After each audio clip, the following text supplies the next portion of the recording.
በስመ አብ ወወልድ ወመንፈስ ቅዱስ አሐዱ አምላክ አሜን። በስመ አብ ወወልድ ወመንፈስ ቅዱስ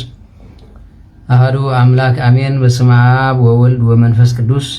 አሐዱ አምላክ አሜን። ይትባረክ እግዚአብሔር አምላክ አቡነ ዘሰብሐ ምሕረቱ በላዕልነ። እግዚአብሔር አምላክ ምሕረቱ ብዝሑ ነሰዓት ዘብጽሐና ክብርን ምስጋናን አምልኾ ውዳሴን ዘለዓለም ንዕኹኖ እመቤታችን ቅድስት ድንግል ማርያም በአማላጅነት ዓቂባ ንሰዓት እዚ ዝረደትና ንዓውን ክብርን ምስጋናን ይብጽሕያ። ሕርያን ቅዱሳን መላእክት ነቢያት ሐዋርያት ጻድቃን ሰማዕት እግዚአብሔር ብዘኽበሮም መጠን ንብምልኦም በብዝግቦም ክብርን ምስጋናን ይኹኖም። በረከት ረድኤት ናይ ዮሃንስ መጥምቀ መለኮት ከምኡውን ናይ አቡነ ሊባኖስ ናይ አቡነ አንበስ ምስ ኩላትና ህዝበ ክርስቲያን ይኹን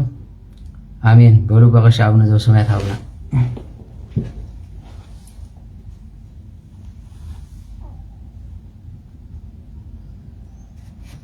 አትገስ የኩለን ታይበት ትምህርተ መስቀል በስመ አብ ወወልድ ወመንፈስ ቅዱስ አሐዱ አምላክ በቅድስት ሥላሴ ዘአምን ወትመሐፀን ክህደት ከሰይጣን በቅድመ ዛቲ የቅድስት ቤተ ክርስቲያን ለኢትዮጵያ ማርያም ሲሆን ለዓለም ዓለም አቤቱ ናይ ቅዱሳን አምላክ ቸሩ አምላክ እግዚአብሔር ነቢያትን በትንቢት ሐዋርያትን በስብከት መላእክትን በጸሎት አርያም ተጽናዓ አናም በምግባር በጾም በጸሎት በሃይማኖት በፍቅር በሐድነት ተጽናና ኃይላጋንትና አልሐቃልና ጉባኤ ነቢያትን ጉባኤ ሐዋርያትን ጉባኤ ጻድቃን ሰማዕታትን ጉባኤ ስውራን ባርክ እግዚአብሔር አምላክ ጉባኤ ናይ ባርካልና ያደሰና ሐዋርያት ምስጢር ምስገለጸ ምስጢር ናይ ምስጢር አንደበቱ ለጸልና እግዚአብሔር አምላክ ናና ሰሜና ነልቦናና ከፊቱ እግዚአብሔር ናይ ልድያ ነልቦና ሀምስ ፈተናትና ነልቦናና ከፊቱ አይሙረና አስፊሑ እንሰማው አለ እግዚአብሔር ልቦናና ይሕድረና መምህርና ደግሞ ተናጋሪ አንደበት በትሑት ሆነ ናይ ቅዱስ ጳውሎስ አንደበት ያድለልና። አቡነ ዘበሰማያት አሜን። አቡነ ዘበሰማያት ይትቀደስ ስምከ ትምጻእ መንግሥትከ ወይኩን ፈቃድከ በከመ በሰማይ ከማሁ በምድር ሲሳየነ ዘለለ ዕለትነ ሀበነ ዮም ንኅድግ ለነ አበሳነ ወጌጋየነ ከመ ንሕነኒ ንኅድግ ለዘአበሰ ለነ ኢታብአነ እግዚኦ ውስተ መንሱት አላ አድኅነነ ወባልሐነ ኩሉ እኩይ እስመ ዚአከ ይእቲ መንግሥት ኃይል ወስብሐት ለዓለመ ዓለም። በሰላመ ቅዱስ ገብርኤል መልአክ ወእግዝእትየ ማርያም ሰላም ለኪ ድንግል በሥጋኪ እግዚአብሔር ጸባኦት ሰላም ለኪ ብሩክት አንቲ እማንስት ወቡሩክ ፍሬ ከርሥኪ ተፈሥሒ ፍሥሕት ኦ ምልዕተ ጸጋ እግዚአብሔር ምስሌኪ ሣህሊ ወጸልዪ ለነ ምሕረተ ኀበ ወልድኪ ኢየሱስ ክርስቶስ ከመ ይስረይ ለነ ኃጣውኢነ ተማኅፀነ እንጂ ወተወካፌ ንስሐ ወሰራይ ኃጢአት ኢየሱስ ክርስቶስ ሰራይ ኃጢአቴ ኃጢአተ ኩሉ ሕዝብከ በሐልዮ ብገቢር ብነቢብ ተሰርሐ አበሳ በደል ኃጢአት ኩሉ ዘወዓለ ኃደረ ሰበለ መንፈስ ቅዱስ ብዝፈለጦ ሰይጣን ብዝሓብኦ ብዝደፍኦ ማይሰራ ኃጢአት እግዚአብሔር ይፍታሕ እግዚአብሔር ይፍታሕ እግዚአብሔር ይባረክ እግዚአብሔር ይቀድስ ወላዲተ አምላክ አይተፈለየና ጉባኤና እግዚአብሔር ይባርከልና አሜን። ሕራይ በሉ ቅዱስ እግዚአብሔር አምላክና ለሰዓት እዚ ዝፈቀደልና ክብርን ምስጋናን አምልኮ ውዳሴን ዘላለም ነው ይሁን ነው። እሺ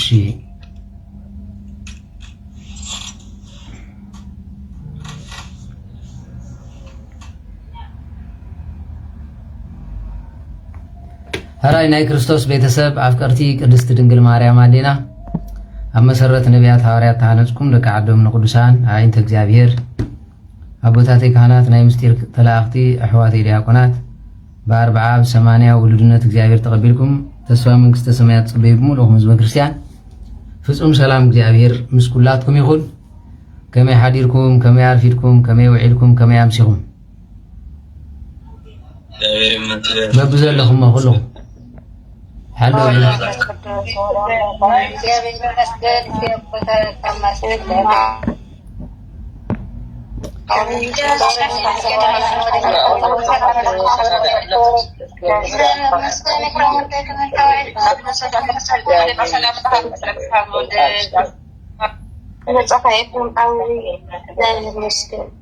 بسلامة بعد حمد زكاة يكون حوي آمين آمين بعد حمد زكاة يكون حوي آمين آمين قاعد حنصنعهم محرته بزحو كيدان سفحو نس عزيز بصحنا قدوس እግዚአብሔር አምላክና ክብርን ምስጋና እናምልከው ውዳሴን ዘላለም ነው ይሁን ነው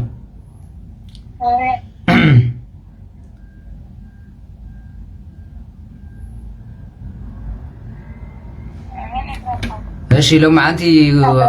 ሁሉ ጊዜ እንዲሁም ተሓስቡ ግን እንታይ ዝብል ዘሎሞ ስርዓተ ጥምቀት ከመይ ጌርካ ይዝካየዳ ቤተክርስቲያንና ዝብል ማለት እዩ ስርዓተ ጥምቀት መን ቀደም ተኸተል ይዝኸውን ትሕቶ ግን በሓፈሻ ፍትሐ ነገስት ስለ ስርዓተ ጥምቀት እንታይ ይብል ከመይ ጌሩ ክጥመቕ ይግብኦ ህፃን ማዓስ ይጥመቕ ዝብል ኣብ ፍትሐ ነገስት ዝብል መፅሓፍ ተፃሒፉልና ኣሎ ማለት እዩ ጥምቀት ማለት ናይ ክርስትና ውሉድነት ማለት እዩ ንሕና ክንጥመቕ ከለና ምስ ክርስቶስ መይትና ምስ ክርስቶስ ከም ተሳዕና ኢሉ ብርሃን ዓለም ቅዱስ ጳውሎስ ሓቀይ ስለዚ በዚ መሰረት እንሕመዘም ቴሌግራም ከይተጥፈና ጥምቀት ዝተሰርዐ ድሕሪ ጎይታናን መድሓኒና ኢየሱስ ክርስቶስ ንባዕሉ ተጠሚቑ ንስኻትኩም ድማ ትጥመቑለኩም ብምባል ከም ልደት ኢና ንወስዶ ማለት እዩ ልደት ናይ ቤተ ክርስቲያን ምክንያቱ ጎይታ ኣብ ወንጌል ዮሐንስ ምዕራፍ 3 ክዛረብ እንከሎ እንታይ ኢሉ ካብ ማይን ካብ መንፈስ ቅዱስ እንተዘይተወለድኩም መንግስቲ ኣምላኽ ኣይትወርሱን ዝብል ስለዚ በዚ መሰረት ጽሒፉልና ኣሎ ኸይድሎ ማለት እዩ ኣብቲ ስለ ጥምቀት ተጻሕፈ ጽሕፈት ድማ በእንተ ጥምቀት ወለ ይበውኡ ሃበ ኣሚን ዝብል ዘሎ ማለት እዩ ስለ ጥምቀትን ኣብ ቤተ ክርስቲያን ዝመጹን እንታይ ክኸውን ይግባእ ንዝብል ከም ዘለዎ ኢና ንኸይድ ማለት እዩ ስለዚ እግዚአብሔር ኣምላኽ ኣብ መንጎና ተረኺቡ ክምህረና ክግስጸና ናቱ ሰናይ ፍቃድ ይኹን ስለዚ ኣብዚ ዝብሎ ዘሎ ሓፃር ስለ ዝኾነት ዋላ እምቢብና ተተርጎምናዮ ጽቡቕ እዩ ካብኡ እንዳሓር ዝሕር ዘይተረዲእኩም ካልእ ካብ ጥምቀት ወፃኢ ብዙሕ ዘይሓተትኩም ጽቡቕ እዩ እታ ጥምቀት ተወዲኣ ካልእ ትሓቱ ማለት እምበር ሕተት ተይልካ የተሰብ ዋላ ንምንታይ ፀባ ፃዕዳ ይኹን ክብለካ ይኽእል ሓቀይ ምክንያቱ ሕቶት ማለት እኮ ዳርጋ ሽግር ስኢሉ ስብስብ ኣቢሉ ዘምፅእ ኣለዎ ሓደ ሓደ ግዜ እውን ስቕ ካብ ዝብል ካብ ደየብኩ ኢሉ ክሓተካ ክእል እዩ ስለዚ በዚ መሰረት ስለ ዝኾነ እቲ ጥምቀት ዝብል ቤተክርስቲያንና ንምንታይ ኣቐሚጣቶላ ዝብል ክንረኢና ብጥምቀት ሰርኡ ለነ ላዕለ እደው ወኣንስት ንኡሶም ወዓብዮም ብእንተ ዘይበ እግዚአብሔር ለቱ ስብሃት ዘይተወልደ እማይ መንፈስ ቅዱስ ይርያ ለመንግስተ እግዚአብሔር ወበእንተ ዘይበሎም ዘይበለሙ ለአርዳዩ ሁሩ ወመሃሩ ኩሎም አሕዛብ ወአጥምቁዎም በስመ አብ ወልድ መንፈስ ቅዱስ ወቁነናት ስርዓት በእንተ ዝንቱ ቁነናው ስርዓት በእንተ ዝንቱ ይብል እንታይ ዝብል ማለት እዩ ጥምቀት ተሰርዐሉ ምክንያት ሓደ ካብ ማይን ካብ መንፈስ ቅዱስ እንተ ዘይተወለድኩም መንግስቲ ኣምላኽ ኣይትኣትዋን ዝብል ካልኣይ ከዓ ንሃዋርያት ኣጥሚዕኩም ደቂ መዛሙርተ ይግበርዎም በስመ አብን ወልድን መንፈስ ቅዱስን ብዝበሎ መሰረት እዩ ጥምቀት ተሰሪዑ ይብል በዚ መሰረት ከዓ እያጥምቅ ዘንበለ ኤጲስቆጶስ ኣው ቀሲስ ዲያቆናት ይትለኣኩም ምስሊሆም ከጥምቅ ዝኽእል ንክርስትና ማለት ጥምቀት ክበሃል እንከሎ እንታይ ማለት ኢለኩም ውሉድነት ክርስትና ጥምቀት ፀበል ኣይኮነን ዝብል ዘሎ ማለት እዩ ስለዚ ንጥምቀት ፀበሉን ጥምቀት ስለ ዝብሎ ዮሐንስ ከጥምቅ እንከሎ ናይ ንስሓ ጥምቀት ነይሩ ከነስሕ ዝኽእል መኒ ካህን ካልእ ግን ብጥምቀተ ክርስትና ልደት ዝበሃል ግን ብክህነት እዩ ዝፍፀም ብካህናት ድማ ዝግበር ኢሉ ዲያቆን እውን ኣይምልከቶን ኣብዚ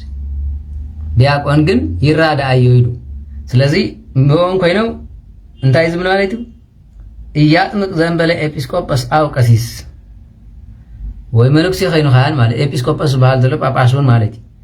ካልኣይ ድማ ዲያቆናት ካልኣይ ዝሓተትኩም ነይርኩም ኤጲስቆጶስ ሰበይቲ ላጠለ ኤጲስቆጶስ ዝብሎ ዘሎ ሊቀ ካህናት ንምባል ነቲ ዝነበረ ቀድሚ እምበር ኤጲስቆጶስ ኣብ ሰዓት እዚ ፈላሲ መነኩሴ ማለት እዩ መነኩሴ ኣይወለድን እዩ ስለዚ ንሶም ድማ ሱሉባት እዮም ስለዚ በዚ መሰረት እንታይ ዝብል ማለት እዩ ኣብ መጽሓፍ ቅዱስ ኤጲስቆጶስ ከም ዝወልድ ተረጋጊጹ እዚኣ ጸሓፋ መቸም ዝዓወለ ዲያቆን ወይ ዝዓወለ ፈላሲ ክኸውን ኣለዎ ብመጽሓፍ ቅዱስ ተረጋጊጹ ኢሉ ክደፍነና ኣይኮነን ኣብዚ ንዓኻ ዝጥዕመካ ጥቕስ እንድሕር ረኺብካ ምግጣም ናትና ኣመል ጌርናዮ ስለዚ ኣብዚ ይብል እሞ ከም ዘለዎ እየ ከምብበልኩም ማለት እየ ስለዚ ቀሲስ ወይ ድማ ኤጲስቆጶስ የጥምቕ ወይ ይከውኖም ለአሃድሂ ከመ ያጥምቅ ብህልያን ወይ ይስጥ ሃብተ መንፈስ ቅዱስ በሴጥ ከጥምቁ ከለው ድማ ብጉቦ ብዓሌት ብጎሳ ወይ ድማ ብገንዘብ ኣይግበርዎ ይብል ከመይ ይብል እሞ አንስቲ እያጥመቃ ምንሂ ደቂ ኣንስትዮን ከጥምቃ አይግበኒ ስለምንታይ ዝብል ዘሎ እንሆ በኮንቱ ዘነሳይኩም በኮንቱ ሃቡ ስለዚህ እንታይ ዝበሃል ብኮንቱ ብነፃ ዝተቀበልኩም ኮንቱ ማለት ነፃ ማለት ብነፃ ዝተዋሃበኩም መንፈስ ቅዱስስ ብነፃ ሃቡ ይዝብል ማለት ስለዚህ ጸበል ሸጥ ሸጥኒ ለምግን ኦር ከምዚ አገርካ ጸበል አለና ያብና አርጋው ሸጥ እንዳልካ ተለሚድ ዘሎ ዘይፉሱን እንኳን ዳርጋ ብገንዘብና ገዝኢና ስለንብል ስለዚህ በስለዚ ሆነ አይሸጥ እንታይ ዳሉ መባ ይግበርሞ ምናልባት ንኣብነሲ ቅባ ቅዱስ እንተዳሊኻ ቤተክርስቲያን ክሸጥ አይግበውን ቅባ ቅዱስ በዓይን ሐቅ መጽሐ ማለት እንታይ ዳ ግበር ተቅባ ቅዱስ ግን ብገንዘብ ከም ዝመጽ ይፍለጥ እንታይ ዳ ትገብር መባ አውዲኦ ይወስዶ ብዙሕ ዘቀምጥ ኣሎ ወሕድ ዘቀምጥ ኣሎ ስለዚህ ትድኻ ብጥርሕ ይውሰድ ተሃብታሙን ብምጽዋቱ ማለት መጽዊት ካይ ዝውሰድ እምበር ብገንዘብ አይኮነን ማለት ኣብዚ ማሕበርኩም ማዓር ገለመለን መነጻው ስር እንተበልናኩም እዚ ተዓቢኹም ምንስ ገሪምን ነይሪ ስለዚህ ከምዚ ኢና ንብለው ማለት ብነጻ ይዝውሰድ ቀፂሉ ደቂ ኣንስትዮ ድማ ኣየጥምቓ ይብል ጥምቀተ ክርስትና ከጥምቓ ኣይግበኒ ምናልባት ሓሚማን ጓላ ማይ ድጋም ክትነጽገላ ትኽእል ትኸውን እዚ ግን ጥምቀት ኣይኮነን ዝበሃል ማለት እዩ ስለዚህ ከምዚ ይብል አንስቲ እያጥምቃ ምንሂ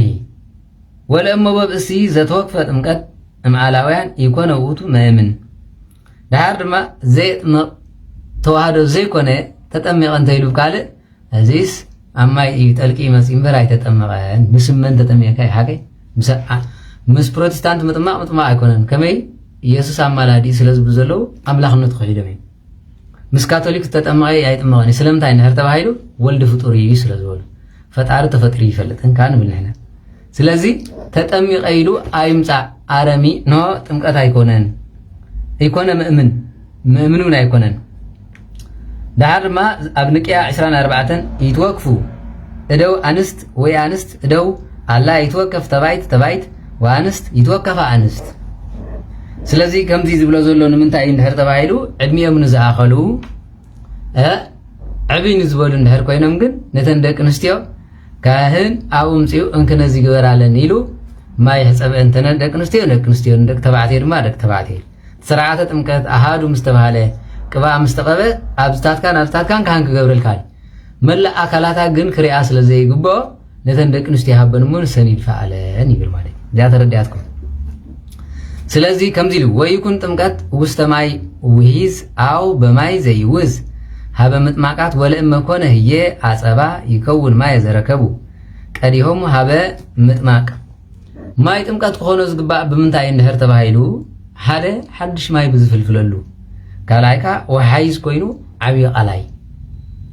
ከመይ ለይትን ቀትርን ብመላእክት ተባሪኹ ተቀዲሱ ዝነብር እዩ እንድሕር ዳ ማይ ኣብ ዘይብሉ ኮይኑ ግን እምነት ቢራዲ ዝበሃል ኣብዚ መትሓዚ ገይሮም ማይ ግበርዎሞ ኣብኡ ቀዲሶም ቦ ይፈጽምዎ ይብል ቀፂሉ ኣብ ሮሜ ምዕራፍ 8 እውን ጠቂሱ ኣሎ ወተጠምቀት ነሰብ በማይ ውእቱ ተሳተፍነ በሞቱ ለክርስቶስ እርጎትሂ እመኒ ማይ ውእቱ ካይበ አምሳለ ተንሰቱ ምስልዮም ከምቲ ብሮሜ ዝበሎ ኖ ጥምቀት ማለት ምስ ክርስቶስ መከራ ምጽጋብ ካብ ልደቱ ካብ ጥምቀቱ ስጋብ ስቕለቱ ስጋብ ዕርገቱ ዳግም ምጽአቱ ዝጠቅስ እዩ ከመይ ኣብ ማይ ኣቲና ከም ዝወፃና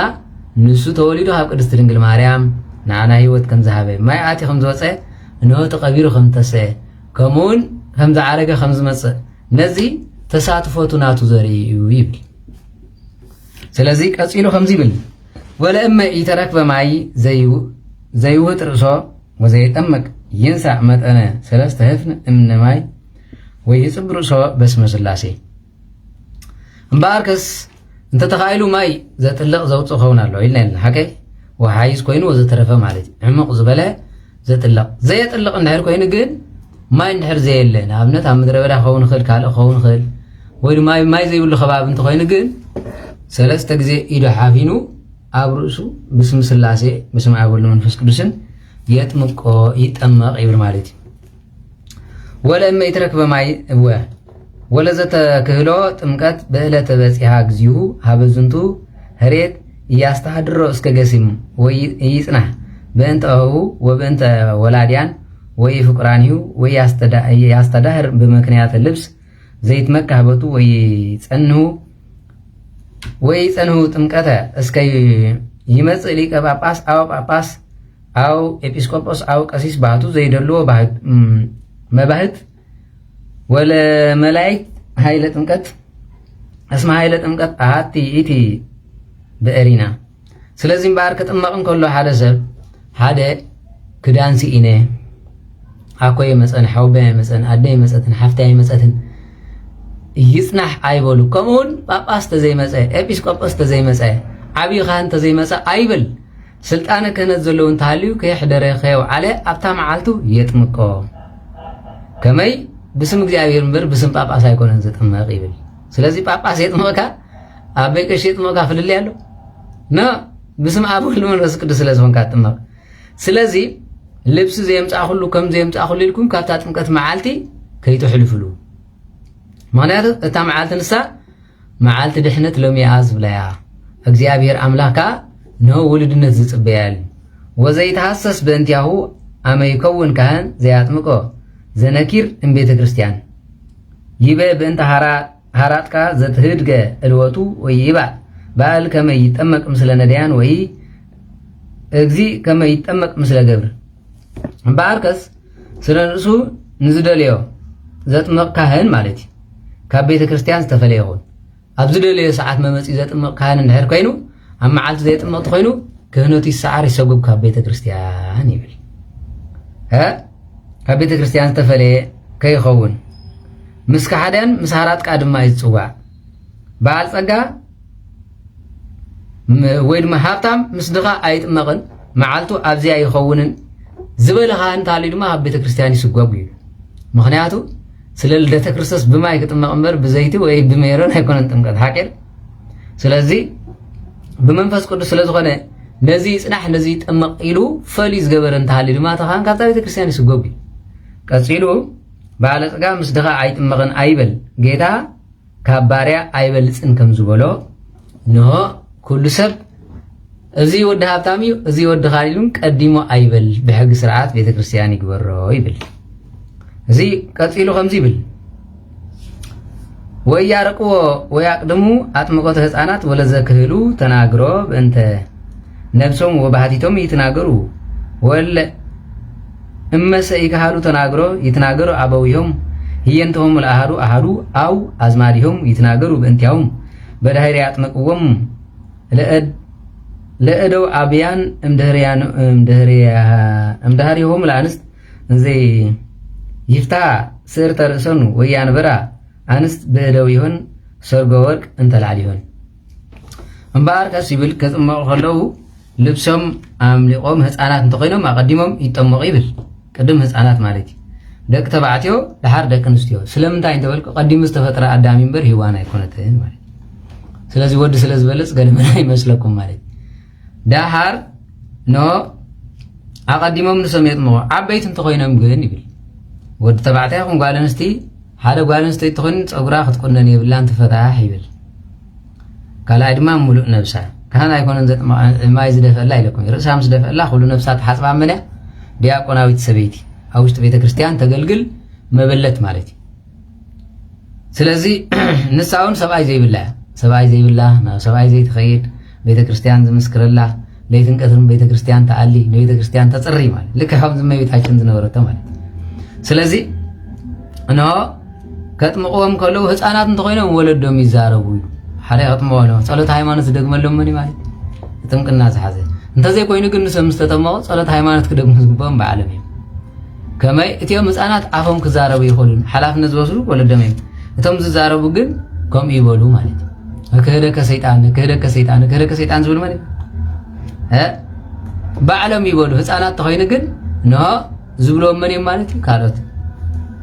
ስለዚ ከምዚ ይብል እወ ስለዚ ስር ተርእሶም ወያንበራ አንስት ብእደው ይህን ወርቅ ሶርግ እንተላል ይሆን ደቂ ኣንስትዮ ተኮይነን ድማ ወርቅ ዶ ገለዶ ኣብ ርእሰን ኣየቐምጣ ወላ ንማይ ጸሎት ክትከይድኩም ይግበር ባይዘ ወይ ክርደኩም ወያውርድ አሃድሂ ምንተኒ ነኪር ምስሊሁ ሃበማይ ስለዚህ ክጥመቕን ከሎ ከምታ ዝተወልደላ ከም ኣመፂ ይዛኣቱ እምበር ኣብ ዘለኒ ብዚ ዘሎ ኸይዳይ ከይተልዕሉለይ ገለ መለዝ በቃለቤት ኣይድሊ ገለ የድሊ ከመይ ክትውለድ ከለኻ ሒዝካዮ ዝመፅእኻ የለን ሒዝካዮ ትኸይድ የለን በዚ ምሳሌ እዩ ማለት እዩ በዚ ምሳሌ ስለ ዝኾነ ምስ ተጠመቐ ድላይት ክስታይ ከኣስሮ ይኽእል እዩ ተወርቁ ገለ መለ ማለት ድሕሪኣ ትእሰረሉ ማዕተብያ ማለት እዩ ወለይ ይጠመቁ ይተሃፀቡ በማይ በዕለተ ሐሙስ እምነ ሱባኤ ወይብሉ ወይፅሙ በዕለተ ዓርብ ከምቲ ዝበልዎ እቶም ዝጥምቑ ድማ ከምዚ እንድሕር ኮይኖም ሐሙስ በሊዖም ዓርብ ፀይኖም ቀዳም ይጠመቁ እዩ ሐሙስ በሊዖም ዓርብ ፀይሞም ቀዳም ይጠመቁ ምናልባት ዘይክእሉ እንተኮይኖም ከዓ ትኻን ዓቕሞም ዝሃቦም ይግበሩ ስለዚ ወለእመ ተዳደቃ ወረከባ ለብእሲት ደም ትክቶ ተጽናህ እስከ ትነጽህ ጓል ኣንስተይቲ ኮይና ክትጥመቕ ምስ ተዳለወት ክርስትና ኣብነት ዕድሚያ ዝኣኸለ እንተኮይኑ ግን ምናልባት ወርሓዊ ፅግያት እንተመፂዋ ተጽናህ ይጸለየላ ጥራይ ጸሎት ገይሮም ስጋብ ትነጽህ ትጽናህ ይብል ወበዕለተ ሰንበት ያስተጋብእዎሙ ኤጲስቆጶስ ለለ ይጠመቁ ወይኣዝዝዎሙ ከመይ ያድንኑ ኣርእስቲዮም መንገለ ምስራቅ ነቶም ዝጥመቑ ብዙሓት ኮይኖም ንሆን ቤተ ክርስቲያን ይኣከብዎ እሞ ብግዜ ሰንበት ንምብራቅ ገጾም ገይሮም ርእሶም የድንኑ ይብል ማለት እዩ ወይሰፍእ እደዊሁ ላዕሊሆም ወይጸልይ ትኻን ድማ ኢድኡ ገይሩ ኣብ ልዕሊኦም ገይሩ ይጸልይ ወሰበ ፈጸመ ኣምህሎቶም ይንፋሕ ውስተ ገጻትዮም ወይእትብ ኣባሎም ዘይከውን ትጉሃነ በኩሉ ነገር ቅዱስ ወጸሎታት ስለዚ ድሕሪኡ እክህደከ ሰይጣን ኢሎም ምስ ኣመኑ ግና ኖ ብልበይ ኣሚነን ዝቕበሎ ዘለኹ ምስ በሉ ግን ይብል ባሪኹ ኖ እቲ ዝባርኽ ኣካላቶም ዝብሎ ዘሎ እስትንፋስ ዘሎ ማለት እዩ ኖ ባሪኹ ቀዲሱ ካብኡ እንድሓር እቲ ጸሎት ስርዓት ይፈጽመሎም ወቅብኣት ዘውቱ ቅብኣ ኣኮቴት ስለዚ ስርዓተ ቅብኣት ዝበሃሉን ፅብኣ ኣኮቴት ዝበሃል ነዚ እዩ ወይ ኣቦ ለካልእ ቀሲስ ወይ ኣቁሞ መንገለ የማኑ ባሪኹ ድማ ብየማኑ ይቕምጦ ወዘያጠመቅሂ ይሚጥ ገጾ ምስራቅ ድሕሪ ምስ ተጠመቐ ግን ንምብራቅ ገጹ ድማ ይገልብጦ ይብል ከመይ ካብ ፀጋም ናብ የማን ኣስጊርዎ ኣሎ ሓቀዶ ካብኡ እንድሓር ንምብራቅ ገጹ የጠምቶ ወዘያጠምቅሂ ይሚጥ ገጾ ምስራቅ መንገለ ምዕራብ ውስተ ሰማይ ወይ ካዶ ለዲያብሎስ ስለዚ ካብኡ እንድሓር እክህደከ ሰይጣን ቅድስት ቤተ ክርስቲያን ኢሉ ድማ የምሕሎ ስለዚ መሃሪ ቀሲስ ያሃዞ እደውዩ ዘየማን ወይ ሚጥ ገጾ መንገለ ምስራቅ በአንጻረ ማይ ቅድመ ርደቱ ውስተ ማይ ይተኣመን ከመውእቱ ምእምን በሃበ ኣብ ወልድ መንፈስ ቅዱስ ወከመዚ ይጠመቁ ዳሓር እክህደከ ሰይጣን ምስ በለ ንምብራቅ ገጹ ገይሩ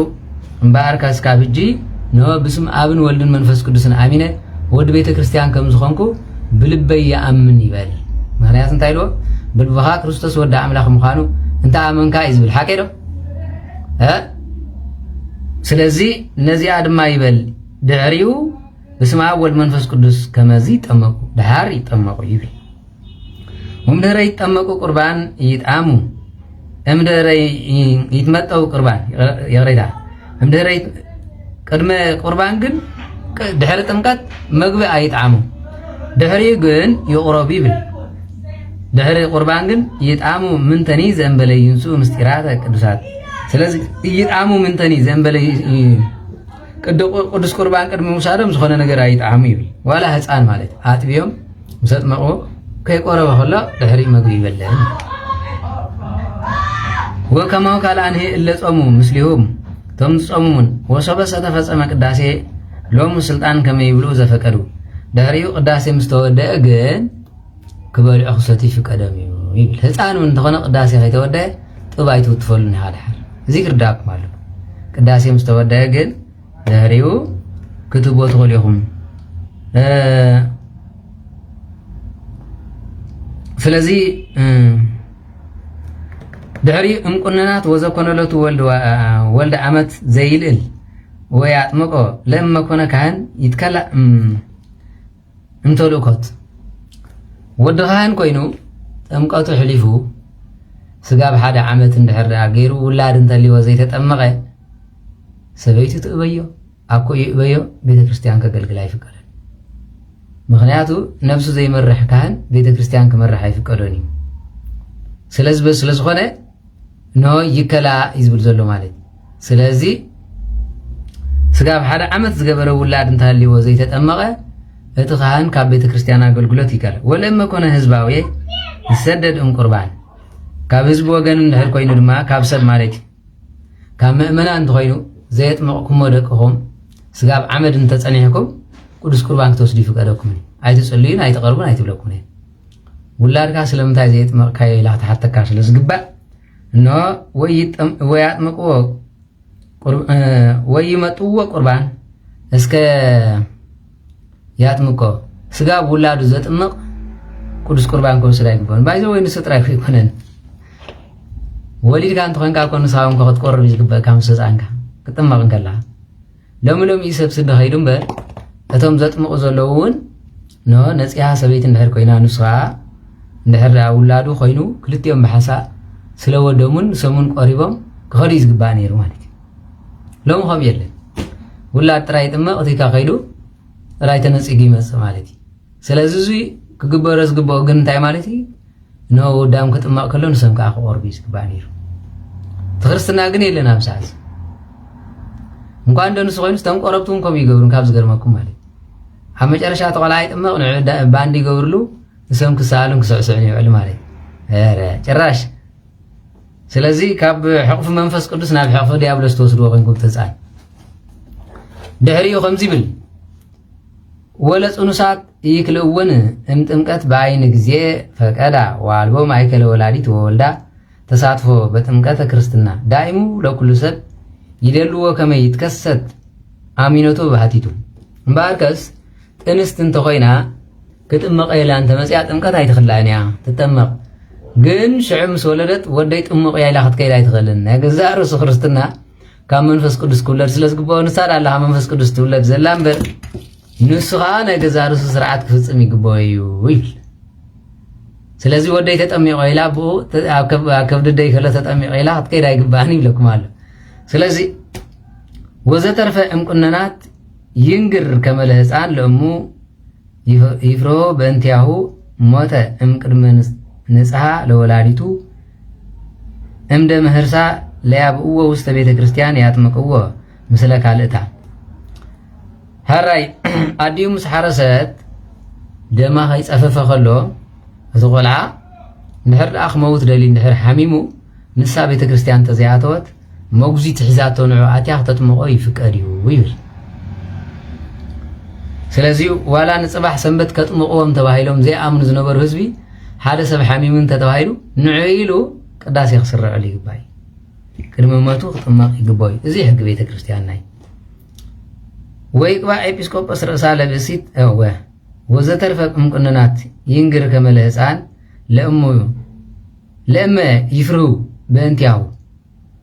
እንተፈሪሖም ማለት እዩ ከይመውት ኢሎም እንቅድመ ንፅሓ ለወላዲቱ ንሳ ክትኣትዩ ትኽእል ናያ ዝቆልዓ ክመውተና ደልዩ እንተኢሎም እምቅድሚ ህርሳ ለያብእዎ ውስተ ቤተ ክርስቲያን ንዑ የእትዎ ንዓ ገዛ ይግደፍዋ ወይ ኣጥምቅዎ ምስለ ካልእታ ካልእ ሰብ ገይሮም የጥምቅዎ ይብል ካልእ ሰበይቲ ሒዛት ተመፅያ ተጥምቆ ይብል ወይቅባ ኤጲስቆጶስ ርእሳ ለብእሲት ዘተርፈ ኣባላ ትቅባ ዲያቆናዊት እምበር ኤጲስቆጶስ ክቐብእ እንከሎ ነታ ጓል ኣንስተይቲ ርእሳ ዝቐብኣ መን ኤጲስቆጶስ ካህን ማለት እዩ ዝተረፈ ኣካላታ ዝቕባእ እንተልዩ ግን ጓል ኣንስተይቲ ኣብ ኢዳ ዘይቲ ሃባ እሞ ንሳ ትቕባእ እዩ ኢሉ ንሳ ትቕባእ እያ ነታ ጓል ኣንስተይቲ ወንዋ ተሰርዓ ዝንቱ ህጊ ውስተ ቤተ ክርስቲያን ቅብጣዊት ወመጽሐፈ ጥምቀት እንተባቲቱ ዘአስተጋብኦም እምቁንናት ዘይነግር ክዋኒሃ ለጥምቀት ክርስትና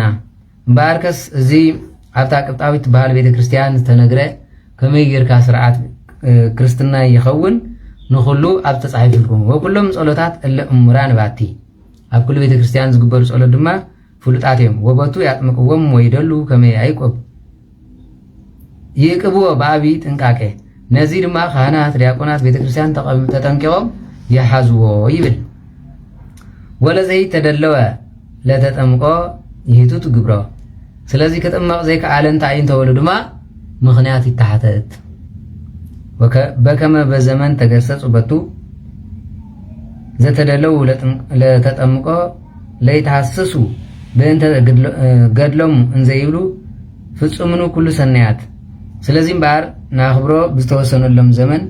ብሰናይ ነገር ኩሉ ፈጺሞም እንድሕርዳ ሓልዮም ግን ገድሎም ይመርመር እንታይ ኮይኖም ይበሃል እሞ ብኸምዚ ይፈጸመሎ ሚላ ቤተ ክርስቲያን ሕጊ ሰርዐት ገይራ ኸይዳላ ስለዚ ኣብኡ ክንበብ ዝግብኦ እዚኡ ካልእ ከሪፉ ቅፅል ኢሉ ምዕራፍ እንታይ ዝመፅእ እንተኢሉ ካህን ሊቀ ጳጳስ ክኸውን ዝግብኦ ከመይ ዝበለ እዩ ዝብል ባይዘው ሕዚ እኳ ተዘይመሃርናኩም ይዓይሽ ከመይ እንተኢልናኩም ንስንቶም ቢብና ድኩም ንኻና ትደርእሶም ክሰብሮ ንዲያቆናት ኩርምቶም ንኽተርግፎም ኮይንኩም እዚ ሰናይ ዘመን ምስ መፀ ክነንብበልኩም እምበር ሕጂ ስቕላ ቤተ ክርስቲያንና ጉድ ረኺባትሉ ዘላ ዘመን ስለ ዝኾነ ኤጲስቆጶስ ከመይ ይኸውን ንፅባሕ ባይዘወይ እዚ መፅሓፍ ክንመሃሮ ይግባእ እዩ ኣይ ይተርጎመልና ትብሉ ተኮይንኩም ከዓ ሓደ ሓደ ፀሓፍ ፅባሕ ክትርጉመልኩም ክእል ማለት እዩ እምበር ኣይተንብረዎምን ኢኹም ምስጢር ተፈሊጥኩማ ማለት እዩ ይተርጎመልና ትብሉ ሓደ ሓደ እዚ ኮኑ ኩላትና ዝተዋሃበ እዩ ኣይ ድሓን ይፅናሕ ዘመን ከፊኡ ዘሎ እንተኢልኩም ከዓ ክልተ ክልተ ፀሓፉ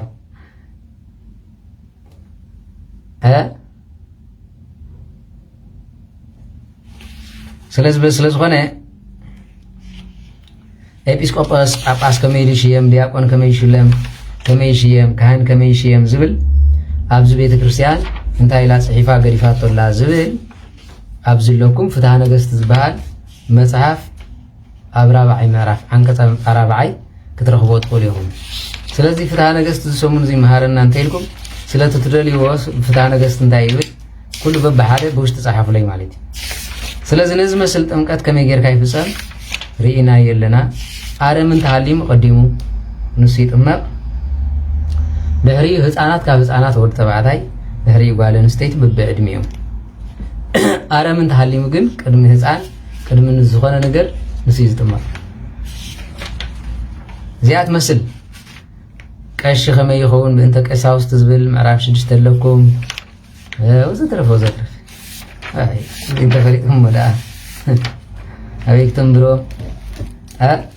ስለዚ ይተርጎም ኢልኩም ሕራይ ፀገም የብሉን ጳጳስ ከመይ ኢሉ ይምረፅ ቤተ ክርስቲያንና ትደልዮም ማራርፃ ከመይ ዝብል ክትርእይዎ ኢኹም ማለት እየ ኣገዳሲ እዩ ምክንያቱ ስኢልካ ኢድካ ሓፋቢልካ ኣባኣገለ ኢለ ኣለኹ እንዳበልካ ህዝቢ ዝፅየቕ ዘሎ በዚ እዩ መፅሓፍ እንተፈሊጥኩም ፅባሕ ክትካትዑ ከለዎም ይጠቕመኩም ፓስተር ክትከውን እንተደሊኻ እንታይ የድሊ ንድሕር ተባሂሉ ሽምደዳ መፅሓፍ ቅዱስ እዩ ሓቀይ ኣብ ቤተ ክርስቲያን ግን መፅሓፍ ቅዱስ ስለ ዝፈለጥካ ዲያቆን ካህና ይትኸውኛ ቀንዲ ነገር ንፅህና እዩ ዘድሊ ድሕሪ ንፅህና ድማ ምስክርነት ክምስከረልካ ክእል ኣለዎ ስለ ዝተፈተኻ ከምዚ ስለ ዝበልካ ኣይኮነን ኣፍልጦን ንፅህናን ብሓንሳእ ቅድስናን ንፅህናን ብሓንሳእ ማለት ውህበት ፀጋን ኣካይዳን ብሓንሳእ ስለዚ ፀጋ ተዋሂቦ ስነ ምግባር ዘይብሉ ሰብ ኩሉ ከም ይሁዳ ማለት ክህነት ተዋሂቦ ክለ ስነ ምግባር የብሉን ማለት ዘይሩ ዘይሩ እቲ ዝኽሰሶ ዘሎ ክገድፎ ኣለዎ ስለ ቁርባን ስለ ቅዳሴ ስለ ፆም ስለ ምፅዋት ክፍለ ምፅዋት እንታይ ይግበር ዝብል ክተንብቦ ትኽእሉ ኢኹም ኣስራት በኩራት መብፅዓ ጉልታት ዝብል እንታይ እንታይ ክንገብሩ ይግበአና እዚ ብምሉእ ፍትሐ ነገስት ዝበሃል መፅሓፍ ብጣዕሚ ፅቡቕ መፅሓፍ እዩ እንተደሊኹም ከዓ ስለ ሕጊ እንተደሊኹም ከዓ ፍትሐ ነገስት ዝብሎ ክትመሃሩ ተደሊኹም ብፍላይ እቶም ፖለቲከኛታት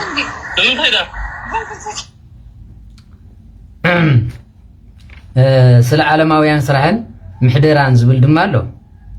ስለ ዓለማውያን ስለ ምግብን ስለ ልብስን ስለ ቤትን ስለ ስራሕን እንታይ ክኸውን ይግባእ ሓደ ማለት ሓደ ፍትሐ ነገስት ተንብቡት ዞም ኩሎም ፖለቲከኛታት ልብهم ዋላ ርግእ እምበለ ሰቡት ምኾንኩም ለኽበጥበጥ ዋላ ይብልኒ ምክንያቱ ትሕጊ ስርዓት ምስራ እዚ መንፈሳዊ እዚ እጂ አንቀጽ ስጋውን መንፈሳውን ተባሂሉ ዝፍለጥ ቀፂሉ ድማ ስለ ሕፀ ስለ መርዓ ወዘተረፈ ኣሎ ዝምህሮ ማለት ኣብ ሕጊ ስርዓት ከመይ ክኸውን ህርመተ ዕቅበታት ዝበሃል ኣሎ ስለ ሃብቲ ከመይ ጌርካ ከዓቢትካዮ ቤተክርስትያን እውን ተሓተካያ ብዓመፃ ዝመፅእ ኣሎ ብምትሃት ዝመፅእ ኣሎ ቤተክርስትያን ኣይትድግፎን እያ ክትገስፆ እያ ዝግባእ ስለዚ ሓደ ነጋዳይ ይብል ማለት እዩ ኣብ መንገዲ ፀኒሑ ኣብ ዕዳጋ ከይመፀ ዋጋ ይፈለጠን ኢሉ እንትዘታልል እንተኮይኑ ብሕጊ ክውገዝ ይግበኦ ሓደ እዋን ከፊኡ ኢሉ ኣብቲ እዋን እንድሕርዳ ጥሜት ናይ ተሰብሪ እኽሊ ዘብዝሐሉ ኮይኑ ካብ ቤተክርስትያን ይስገቡ እዩ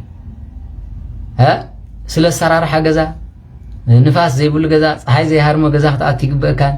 ሓንቲ ገዛ ካብቲ ሓንቲ ገዛ ልዕሊ 5 ሜትሮ ክትርሕቕ ከም ዝግባእ ስለምንታይ ኣብ ፀሓይ ዘይብሉ ገዛ ንፋስ ዘይኣትዎ ገዛ ትነብር ትኾንካ ኣእምሮኻ ፀቕጢ ይገብረልካ ይብል መፅሓፍ ዝነገረኩም ፍትሓ ነገስት ስለዝኾነ ብእንተ ግብርና ወግእዝን ኣግእዞ ግብርን ዝብል ማለት እዩ ተዓዳድላ መሬት ምልዓሉ ብእንተ ዕቅባ ንዋይ ዘይመስሎ ንብረት ብሓደራ ንዝሃበካ ከመይ ጌርካ ትመልሰሉ ብእንተ ህፀኒ ዘከመ ዕቅፈተ ህፃን በኩሉ ግብሩ ብእንተ ሴጥ ወተሳይጦ ስለ መሸጣን ስለ ምግዛእን ማለት ዝብል ኣሎ ስለዚ ክተንብቦ ትኽእል ኢኻ እዚ እስኪ ፅንሑ 99 ክልተ ገጽ ገለን እንድያ ስለ ክራይ ገዛ ስለ ኣካራይ ስለ ተለቃሓይ ስለ ኣለቃሓይ ሕጊ ስንዓት ክፀሪ መዓት ይብለኩም ኣለኹ ክትለቅሖ ከለኻ ዘይክመልሰልካ ስለ ዝኽእል ክትቦ ከለኻ እግዚኣብሔር ኣሚንካ ኢኻ ትቦ ኣይሃበንን ኢልካ ክተሸግሮ ይግባእኒ ምክንያቱ ዘይክመልሶ ይኽእል እዩ ስውን ኢኻ ትህብ ዘለኻ ስለዚ ኣይሃበንን ኢልካ ሕጊ ንሕጊ ዓዲ ንዓዲ ክተባርሮ ይግባእኒ እቲ ሰብ ድማ እንዳሃለዎ ከሎ እንድሕር ዘይመሊስሉ ቤተክርስትያን ክትኣቱ ይግበአኒ ንኣብነት ከለዎ ሰልዲ ዘይመልስ ሰብ ኣሎ ሓቂር ካብ ቤተክርስትያን ዝሰጎጉ ተበላፂ ዳርጋ ዲያብሎስ ይብሉ ስለዚ በዚ ኩሉ ቤተክርስትያን ኣለዋ ህንፃን ኣተሃናንፃን ዝብለ ብእንተ ልቃሕ ይብል ካብ ዝገርመኩም ማለት ፅንሕሞ ስለ ልቃሕ ዝብል ከም ብበልኩም እየ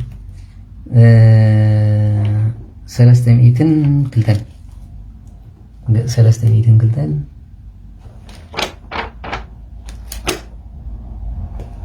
ኦኬ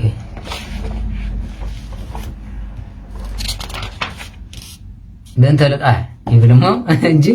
انا نزغم بكلهم نهزب ክትመርሑ ትደሊ እንትኾንኩም ፍትሃ ነገስት ትንብቡ አትሊስት ፍትሃውያን ክትኮኑ ማለት ስለ ልቃሕ ትብል መኸም ብበልኩም ተሰናኦ ዘለቃህ ይደሉ ማይከለ ብውሃን ባስተዋጽኦ ዝኩን ዋይ ወይ ተከውን አማነ ዘእንበለ በላይለን ዋይ እሙር በመድለት ቁውም በምጣኔ እምረብሃ እሙር መሂ በዲናራት አው በካል እንዝንቱ ስምምዕነት ዘለዎ ግን በገንዘብ በሚዛን ብዝሃብካ የማል አማከል እኖ እንታይ ከም ዝሃብካ ምልክት ክልወካለው ይብል በሚዛን ዲዩ በገንዘብ ዲዩ በትርፍ ዲዩ በኻለዲ ብስተሰማማዕካዮ መጀመሪያ ክትፈልጥ ኣለካ ይብል ንኣብነት ቅድመ 10 ዓመት $10,000 እንተሂብካ ይኾንካ ኣብዛ ሰዓት እዚኣ ዶላር እንተሓቲት እኳ እንታይ ኢኻ ትገብር ሽዑ ሸርፊ ምናልባት 900 ነይርኸው ብኸመይ ይመለስኩምሉ ገንዘቡ ቅድመ 10 ዓመት ኣብ ኢትዮጵያ ከሎ $10,000 ሰይደልካ ይብል ሕጂ ብዛ ሰዓት እዚኣ መፅኡ $10,000 ሃበኒ እንተዝብለኩም ክንደይ መሃብኩሞ ኣብዛ ሕጂ 20 ቅርሺ ትስረፍ ወይ ድማ 2,000 ማለት ሲ $10,000 እስክንደይ ይሽረፍ ዘሎ 1.9 ሚልዮን ሓቂ 1,900,000 ሽዑ ዝነበረ ግን 10,100,000 ይሽረፍ ነይሩ ሕጂ $10,000 ይሃብኒ እንተዝብለኩም ብናቕፋ 1.9 ሚልዮን መሃብኩሞ እንታ ዝብናትና እኮ ተበላሲ ኣይገርመኩም ክንደይ መሃብኩሞ بدولار انت تقبلك يا بدولار يا تملسل ببر تتقبلك يا ببر تقبله تملسل ስለዚህ ሽዑ ክንዚ ሸርፊ መጽኢን ዝባሃል የለን $10,000 እንተ ይልኳ ነይሩ ብዶላር እንተ ሂብኳ $10,000 ይሓትቦ ሽዑ ክንዚ ብር ሂብኒ ነይሩሞ $10,000 ክንዚ ሸርፊ ነይሩ እንድሕር ተባሂሉ 1.9 ሚልዮን ሂቦኒ ሰይ ከምታ ዘለዋ ብዶላር እንተ ለቂሕካ ብዶላር ይሓትቦ በታ ዝሃበካ ያኻትቦ በት ዝሃበካ ሽዑ ኪሎ ወርቂ ክንደይ ዋጋ ነይራ ሕጂ ክንደይ ዋጋ ብዘይ ገድስ ኪሎ ወርቂ ዘድልየንስ ኣነ ብዘይ ኣለኹም ሂብኩምኒ ብብር እንተ ሂብኩምኒ ብብር እየ ዝመልሰልኩም ብርያል እንተ ሂብኩምኒ ኸ ብርያል ይመልሰልኩም ምክንያቱ ተንገንዘብኩም ብዝሃብኩም መን ዝመልሰልኩም ማለት እዩ እንተዘይ ኮይኑ ግን ክንዚ ሸርፍ መፅእ ኣላ መሆን ዓይኖም ክትብለፅለ ይደልዮም ዳይ ስለዚ በታ ዝሃበካ ኢኻ ትመልሰሉ በታ ባንክ ዘእትዋ ባኢኻ ትመልሰሉ ስለዚ በዚያ ስለዝኾነት እዚኣ ጥንቀቅለኩም ክብለኩም ዝደሊ ማለት ወፅልኡቱ ሰርዓ ረብሃ ለአሃዱ በመንፍቀ ጾታ ወርብሃ መንፍቀ ጾታ ለካልእ ፈሪሆም ይትጋዕዙ እምተጋዕዞ እምበሃር ክርክር ፈሪሖም በብዓይነቱ ማለት እዩ ኖ ነቲ ሓደ እዚ ትርፊ ነይርዎ ከይበሃል በታ ዝተወዓዕልዋ መስፈርቲ በታ ዘላ ሚዛን ክወሃሃብለዎም ስለዚ ካልኣይ ድማ ኣለቃሓይን ተለቃሓይን ኣብ መንጎኦም ሰብ ክህሉ ኣለዎ ይብል ሓወይ እዩ ሓፍተይ እዩ ገለመለ ኣሚነ ሂበዮ ገለመለ ትርጉም የብሉን ሰብ እዩ ዋላ ኣቦኻ ይኹን ልቓሕ ኢልካ እንተሂብካዮ ምስክር ኣብ መንጎኻ ተቐምጥ ኣለካ ወይ ይደሉ ስርዓት ተሰናእዎ ብእደዊሁ ዘይሳየጥ ገቢረ እምዳህሪሃ ዘይከውን ስርዓት ተሰናእዎ በእድሜሁ ዘይሰጡ እምዳህሪሁ እምበኣርከስ ነጋዲ ብዘይሸጠላ ስምምዕነት ደንብ ምግባር ኣይግባእኒ ብኡ ብድሕሪ ዝሸጥዎ መዓልቲ ስምምዕነት ደንብን ኣይኸውንን ምክንያቱ ነዚ ክሸጥ እየ ንዝበለ ሽዑ ብድሕሪ ዝሸጥካዮ ክንዚ ከሲብካ ኢኻ እሞ ኣምፀለይ መለሰለይ ኢልካ ክትሓተይ ትኽእል ኢኻ ምክንያቱ ተሳብካ ጥራይኻ ትበሉ ምክንያቱ ሕጂ ክንዲዚ ሸይጠልካ ነይረ ሕጂ ግን ዋግኡ ከምዚ ኮይኑ ኢልካ ክትብለፀለይ ትኽእልን ስለዚ በታ ሸጥካሉ ኢኻ ትሓተሉ ማለት እዩ ይደልዎ ለተገባሪ ከመ ያስተጋብእ ወያስተዋፅእ ከመ መጋቢ ይሳየጥ ወዘይፈለፍል እምሴጡ ምሳሌ ዘልማደ ሴጥ ወይስጥ በዛሃፅፅ እምኒሃ በከመ ልማደ ንግድ ወይ በሴጠ ዕድሜ ዘእንበለ ትህቢት ወአሃዝ በእንተ ትትረከብ ጽብጠቱ አምሳለ ውእቱ ወይ ዘእንበለ ሴጥ ስጡት ወይን ሳበቱ ለነፍሱ በሴጥ ወተሳይጦ ወይ ትለቃ እምኒሁ ወይሳየጥ በቱ በዘይፈድፈድ እምጥንት ንዋይ ለቅሁ ወምዝንቱ ኩሉ ይደሉ በትእዛዝ እግዚእ ንዋይ እዚ ከዓ ስለ ነጋዴ ሹም እንደመሆኑ የሚመጣ ሲሰበስብም ይገባዋል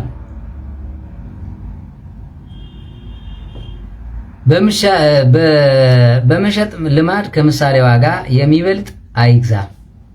ስለዚህ አምጻ ቢሉሲ በዘይ ነበረ ከምዚ ከሆን ይሉ አይግዛ ይብልሞ እንደ ንግድ ልማድ ከርሱ የሚያንስ በዚያም በአምሳል በዋስትና ይዘታው በሚገኝ መያዛ ካልሆነ በቀር ወይም በታወቀ ዋጋ ካልሆነ በቀር በቆጠሮ በዱቤ ማለት ዋጋ አይሽጥ ስለዚህ ባር እትዝብሎ ዘሎ ድማ ስጋ ዕለት ክንድዚ ኢሉ ብዝተሰማምዕላ እንተ ሸይጥዋ ኢሉ ዳኣ ይኸይድ እምበር ካብኡንኔው መዓልታ ስለዝሓለፈት ከምዚ ኢሎ ዝበሃል የለን መዓልቲ ይፍለየሉ ቀፂሉ ድማ በመሸጥ በመግዛት ለራሱ አይጠቀምበት በታ ዝተሰማምዐ ገብራ ዝግባእ ክተርብሐኒ ኢሉ ከምዚ ኢሉ ክሸፋፍን አይግባእ እንታ ዝፍትሓ ነገስቲ ኮፍትሓዊ ናይ ባቄ ከነርሱም አይበደር ድሕሪኡ አምፃ አቢሉ ድማ እንታይ እዩ ሓደ ሰብኣይ ዝተዛረበሉ እዚኣ ማለት እዩ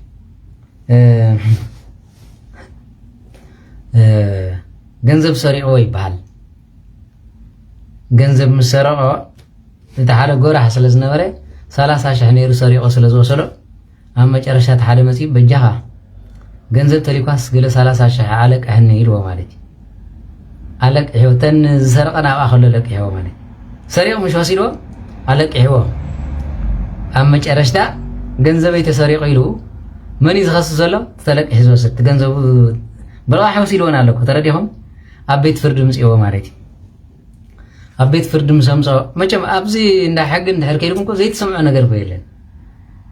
እምበኣር ሰብዚ ፈታዊ ተመሲሉ ገንዘበይ 30,000 ሰሪቁ ንኸይድ ኢልዎ ወሲድካ ኣሎ ዲኻ ኢልዎ ሙሳድ ወሲደል እንዴ ግን ኣለቅሕኒ ስለ ዝበለኒ ስለ ዘይነበረኒ ንስኻ ብልቃሕ ገይረ መሊስኒ መጨረሽታ ኣነስ ገርመን ነገር ታሃሊ ማለት ከምዚ ዓይነት ርጉማት ሰባት ኣለዉ እንደገና ሓደ ከዓ ሕግን ፖሊስን ስለ ዘይትርኢ ኮይ ኣብ ዓለም ኣይትከታተሉን ኢኹም እምበር ኣነ ይርኢ ንኣብነት ኣውስትራልያን 30 ሚኒትስ ትብላላ 50 ሚኒትስ ዝብላሎ እንደገና ድማ ኣብዚ ኮርት ዝብል ብጣዕሚ ዝከታተሉ ማለት እዩ ናይ 20 ደቂቃ 30 ደቂቃ ተኮይኑ ኣይሓልፎን ብፍላይ ኣብ ሕጊ ማለት እዩ ስለምንታይ እንድሕር ተባሂሉ ወዲ ሰብ ክመሃር ኣለዎ ሕጊ ክፈልጥ ኣለዎ ኢለ ዝኣምን ዋላ ቤተ ክርስቲያን ማለት ሕጂ እቲ ሓደ ከዓ እንታይ ገይሩ መስለኩም ድሕሪ ሕጂ እዚ ገዛይ ገዛኻ ገንዘበይ ገንዘብካ እዩ ብላዕ ስተ ኢልዎ ማለት እዩ ሰብኣይ ሽግር ምስ በለ ከይዱ ኢሉ ሳምሶናይት ከፊቱ $25,000 ወሲድሉ ገንዘበይ ወሲድለይ ኢሉ ከሲስዎ ኣነ ገንዘብ ዝበሃል ኣይወሰድኩሉን እዩ 25,000 ካብ ሳምሶናይት ወሲድካ ዶ ኢልዎ እወ ንምንታይ ኢልዎስ እቲ ገንዘቡ ገንዘበይ ኢሉ መጨረሽታ ሓደ ሓደ ግዜ ናይ ፀዓዱ ስምምዕ ክርደአኩም ዘለዎ እንድሕር ቃል ሕሊፍካ ነርካ ኮንካ ገንዘበይ ገንዘብካ እዩ ኢልካኒ ዶ ኢልዎ እወ ገዛይ ገዛኻ ገንዘበይ ገንዘብካ ንብረተይ ንብረትካ እዩ ኢልካኒ እወ ስለዚ ኣነ ንብረተይ ወሲደ እምበር ገንዘብካ ይወሰድኩልካኒ ኢልዎ ነፃ ኢልዎ ቤት ፍርዲ ብሕጊ ጥራይ ትግዛእ እንድሕር ኮንካ ሕጊ ስዒርዎ ኣሎ ማለት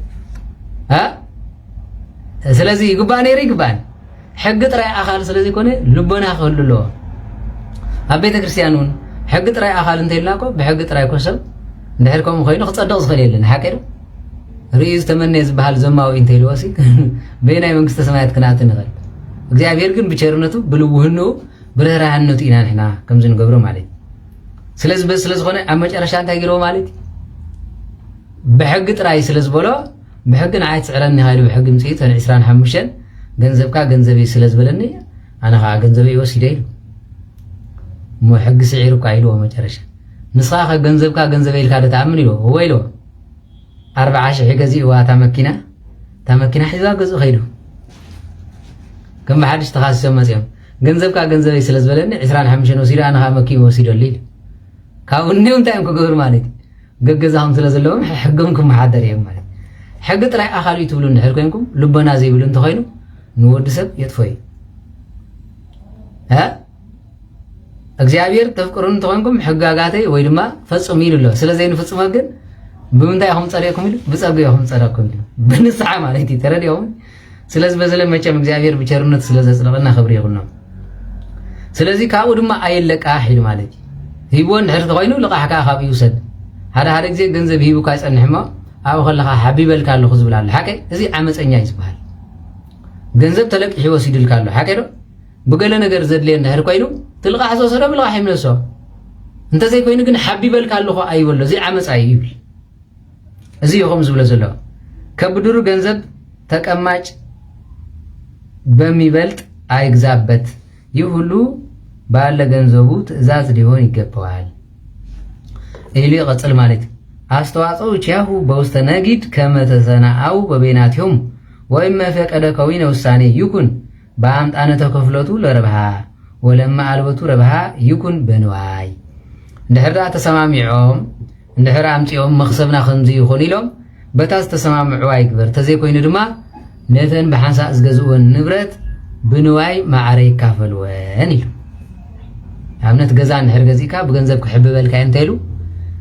ሰብኣይን ሰበይትን ናይ ኣሜሪካን ካናዳን ብጣዕሚ እዮም ዘስዕቑን ክፋትሑ ከለዉ ማለት መቸም ተፋቲሖም ዕርቂልካ ትኸይድ እንዲኻ ኣብ ካናዳን ኣሜሪካን ዘለው ኣምላኽ የብሎምን ክፋትሑ ከለዉ ብነብሱ ፈሪሃ እግዚኣብሔር የብሎ ኣብ ኤውሮጳ ዝነብሩ ከዓ ማለት እዩ ስለ ደቆም ምስ ተባኣሱ ሰብኣይን ሰበይትን እዝጌር ዝበሃል የብሎም ፈሪሃ እግዚኣብሔር ይብሉ ሰብኣይ ይበሉ ሰበይቲ ይበሉ ብፍላይ ሰብኣይ መልኣኽ የብሉ ብዘይ ቃል ዓለም ንዝወለዶም ዝበሃል ዘይሓስብ ኣብ ኤውሮጳ ኣብ ኣሜሪካ ኣብ ካናዳ ምን ምዃኑ ትፈልጡ ወዲ ንምዃኑ ኤርትራውያን እንዲኹም ስጋብ ትብል ደረጃ ትበፅሐሉ ግዜ ኣሎ ማለት እዩ ይፋትሑ ከም ገለ ኢሎም እሞ ኣብ መጨረሽታ 300 ደንገለ ዝኽፈል ኣለዋ ናይ ቆልዓ ማለት እዩ ንዕን መታን ክወስድ ኢሉ ደቀይ ባዕለይ ክጥርንፍ ይብል ገፁ ሓፂብካ ዘይትኽእሎስ ቆልዓ ከመይ ጌርካ ክጥርንፎ ክንድድኡ ከመይ ጌርካ ክትከውን ትኽእል ባይዘወይ ኣነ ኣይግበሮ እምበር ተዝፋታሕ ንደቀይ ከምዚ ገብር ኢለ ንሰበይተይ ኣይሳቕያን ዋላ እንተ ትብድለኒ ስለ ደቀይ ኢለ ሓላፍነት ገሊፈ ዝኽእል ነዚ ዝብለኩም ሕጊ ጥራይ ኣኻል ኢሉ እንድሕር ትብሉ ኮይንኩም ልቦና ስነ ስርዓት የብሉን ማለት እዩ ብጣዕሚ ዘፅልኡኒ ኣብ ካናዳን ኣሜሪካን ዝምርዐው ኣብ ኤውሮጳ ድማ ዝፋትሑ ሰባት ምስ ተፋትሑ ታጓል ኣንስተይቲ ደቃ ሒዛ ከምዘይ ትገይሽ ክገብራ እንደ ሕጊ ጠበቃ ይወስድ ታሓር ኤርትራዊ የልብስ ባንዴራ ሒዙ ክስዕስዕ ትርኢ እንኳን ኤርትራዊ ሰብ ኣይኮንካን ብተፈጥሮ ናይ ሰብ ተፈጥሮ ይብልኩምን ተፋቲሕካ እንድሕር ኮንካ ምስ ወዲ ዓቢ እንተሃልዩ አትሊስት ሰሪያ ከማን ካብት መንግስት ዝቦ ኤክስትራ ገንዘብ ኩበ ይዝደልም በል ንውላዴ ብስም ሰበይተ ኢለ ኸሳቀ ይደልኒ ውላዲ ብዕጪ ተፈጥረን ማለት እግዚአብሔር ብዝፈቀደሉ ይመጽ ድሕሪ ውላዱ ዘፍቅር አይመስልኒ በዘይ ባይ ከም ዘይ ትገይሽ በዘይ ባይ ከም ዘይ ይኸይድ ዝገብሮ ሰባል ንሱ ጥራሕ ደይኮነ ድማ ክሪዮም ዘይደለየሉ ደስ ዝበለ ሰዓት መዳን ክመጽ ኢሉ ብሕጊ ሰሉ በቃ ኾለል ዝብል ሰባል ስለምንታይ ተፋቲሕኩም ሲ ንሕር ተፋቲሕኩም ስለ ውላድኩም ስለምንታይ ኮም ትብሉ ሓደ ብስምምዕ ክትርእይዎ ትኽእሉ እዮም ተዘይኮይኑ ድማ ብሕጊ ከተማሉ ሕግን ተመጽያ ግን ወድ ተባዕታይ ዝኸቦ ንሳተን መሳኪን ኮይነን እምበር ብሕግን ተዘንጠልጥላኹም እቲ ሕግን ዓኹም ዝኸፈኩም ንስ ጥራይ ኣይኮነን ማለት ምስ ተፋትሑ ሰበይቲ ከኣለ ዘይከኣለስ ደቂ ኣይተዓልዮምንያ መግቢ ትቦምንያ ካብቲ ዝቦም ደሞዝ ስለዚ እንዳተባሃለ ሙሉእ መዓልቲ ቤት ፍርዲ ተገቲሩ ይውዕል ዋይ ካብዚኦም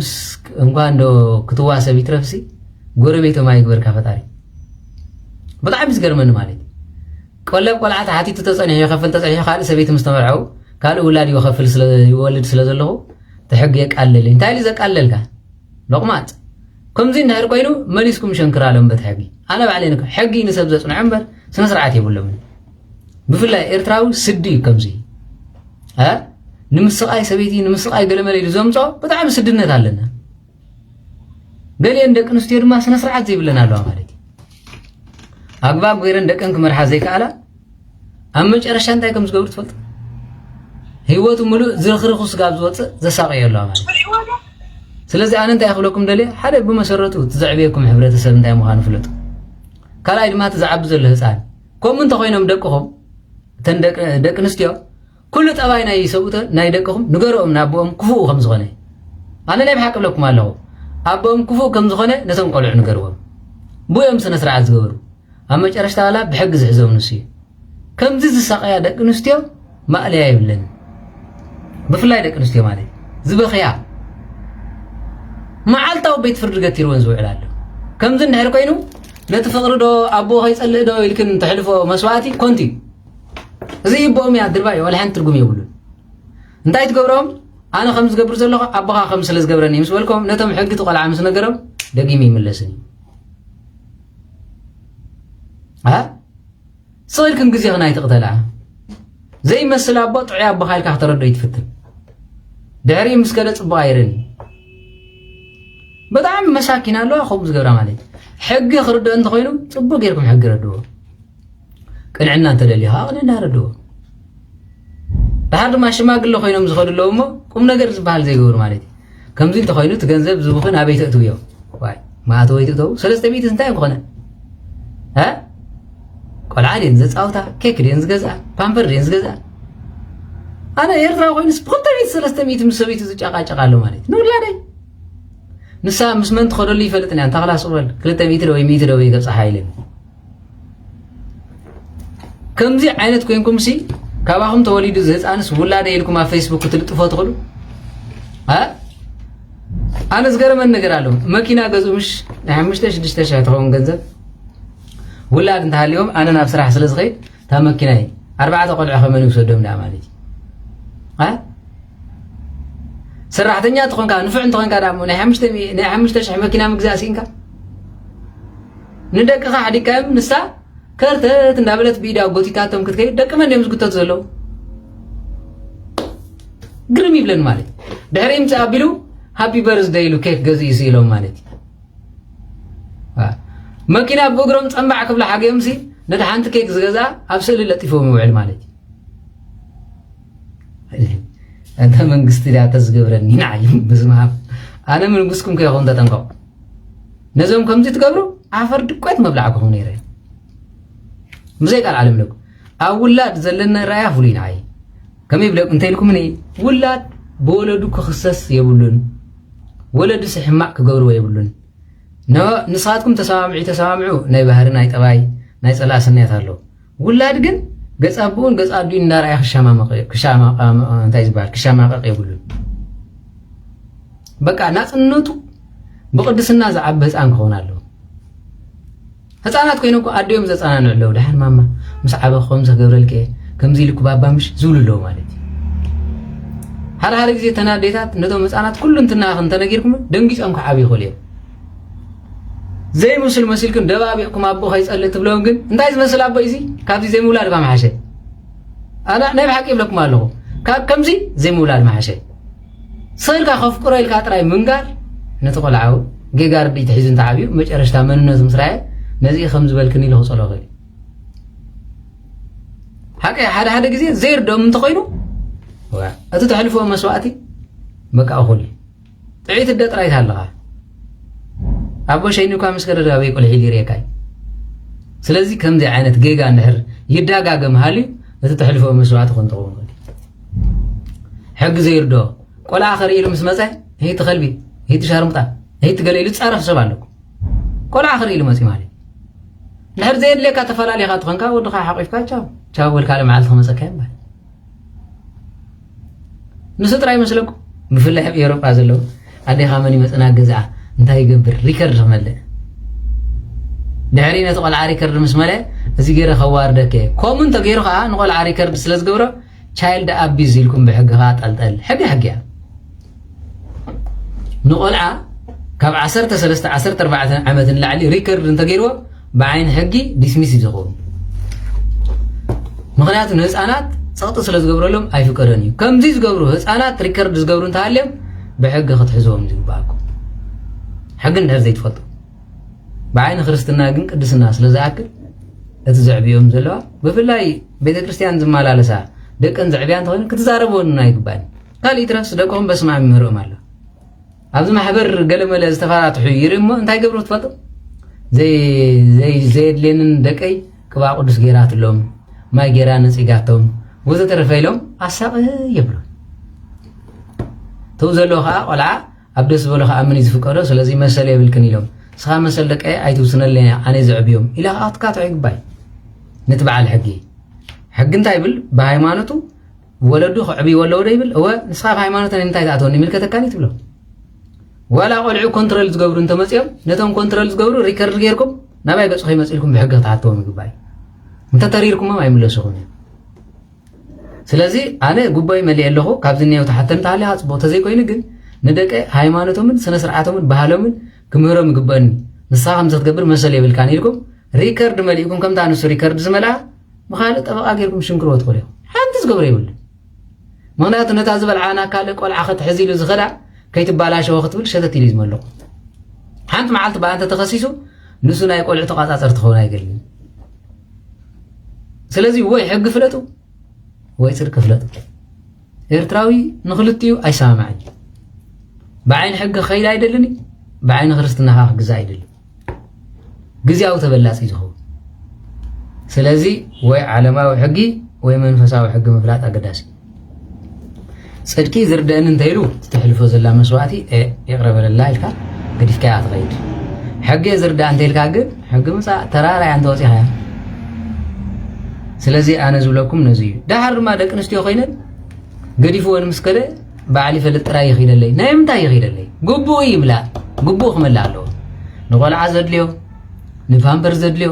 መኪና ዘድልዮ እንተኮይኑ ንቆልዒ መመላለሲ ስለ ዘይብለይ ፍርቂ ምፅሓ ግዛእ በልዎ ከምኡ ዝበሃል የለን ንሱ እንዳደስ ዝበሎ ከይዱ ክምንዝር ንስኻትኩም ከዓ ኣብቲ ኸይድክን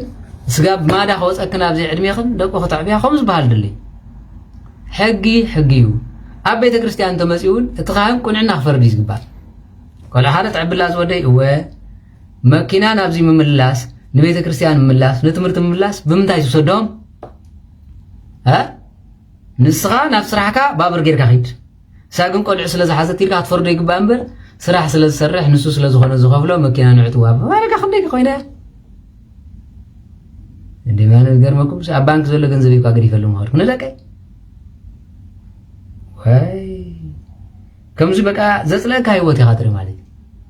ኣብ ኣሜሪካ ኸ ትራክ ዝዝውሩ ኸ ርእሲ ዘይብሎም ህዝቢ ኣለዉ ማለት ኣነ ዝገርመን ናይ ኣሜሪካ ሓዳር መመሊስ እዩ ዘሳቐካ ኣብ ካናዳ እውን ተኣታት ኢሎ ብፍላይ ሕጂ ማለት ትራክ ይገዝኡ እሞ ክልተ ባንኪ ይሕዙ ልቢ በሉ ማለት ሰበይቶም ዘይትፈልጦ ካልእ ባንክ ኣሎ መኪና ትራክ ከዓ ካልእ ኣላ ኣካርዮም ዘስርሕዋ ማለት ከም ገለ ኢለ ሓደጋ እንተጋጢማ መንግስቲ ዝወርሳ ካልእ ትረፍ ንሰበይትኻ ፅላያ ንደቅኻ ከማን ስሞም ኣብኡ ትምዝግቦም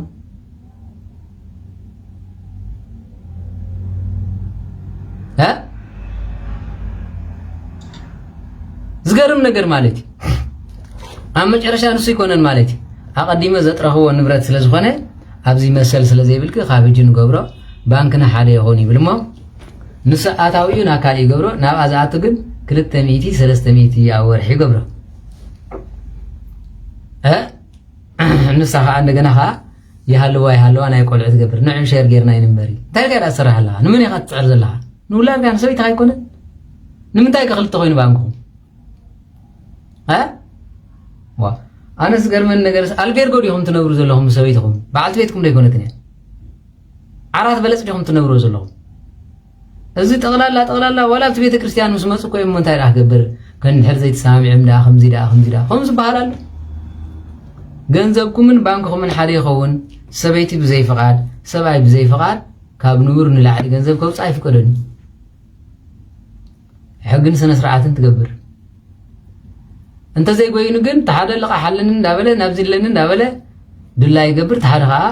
ስቂሉ ፅግዕተኛ ኸውን እዚ ሓዳር ዘይኮነ ጊላነት እዩ ዝበሃል ንብፃይካ ከም ነብስኻ ርእዮ ከም ልብኻ ፍቅሮ እዩ ዝብል እምበር ንገንዘብ ክኸውን ከሎ በቲ ኣብ ዓራት ክድቅስ ከለኻ ማዓረ ሽኮረይ እንታይ ማለት እዩ እዚ ዓገብ ንብለኩም ኣለና ህዝቢ ኤርትራ ዓገብ ዘመናት ስራሕዮ ህጂ ስራሕዮ ሃብታ ዘምፃኻ ሓዳር ኣብ ዝገበር ኩሉ ንሱ ወናኒ ነፍሰይ ኣነ ከዓ ወናኒት ነፍሳየ እንኳን ዶ ኣብ ገንዘብ ይትረፍሲ ኣብ ስጋኻ እኳ መብት ይብልካ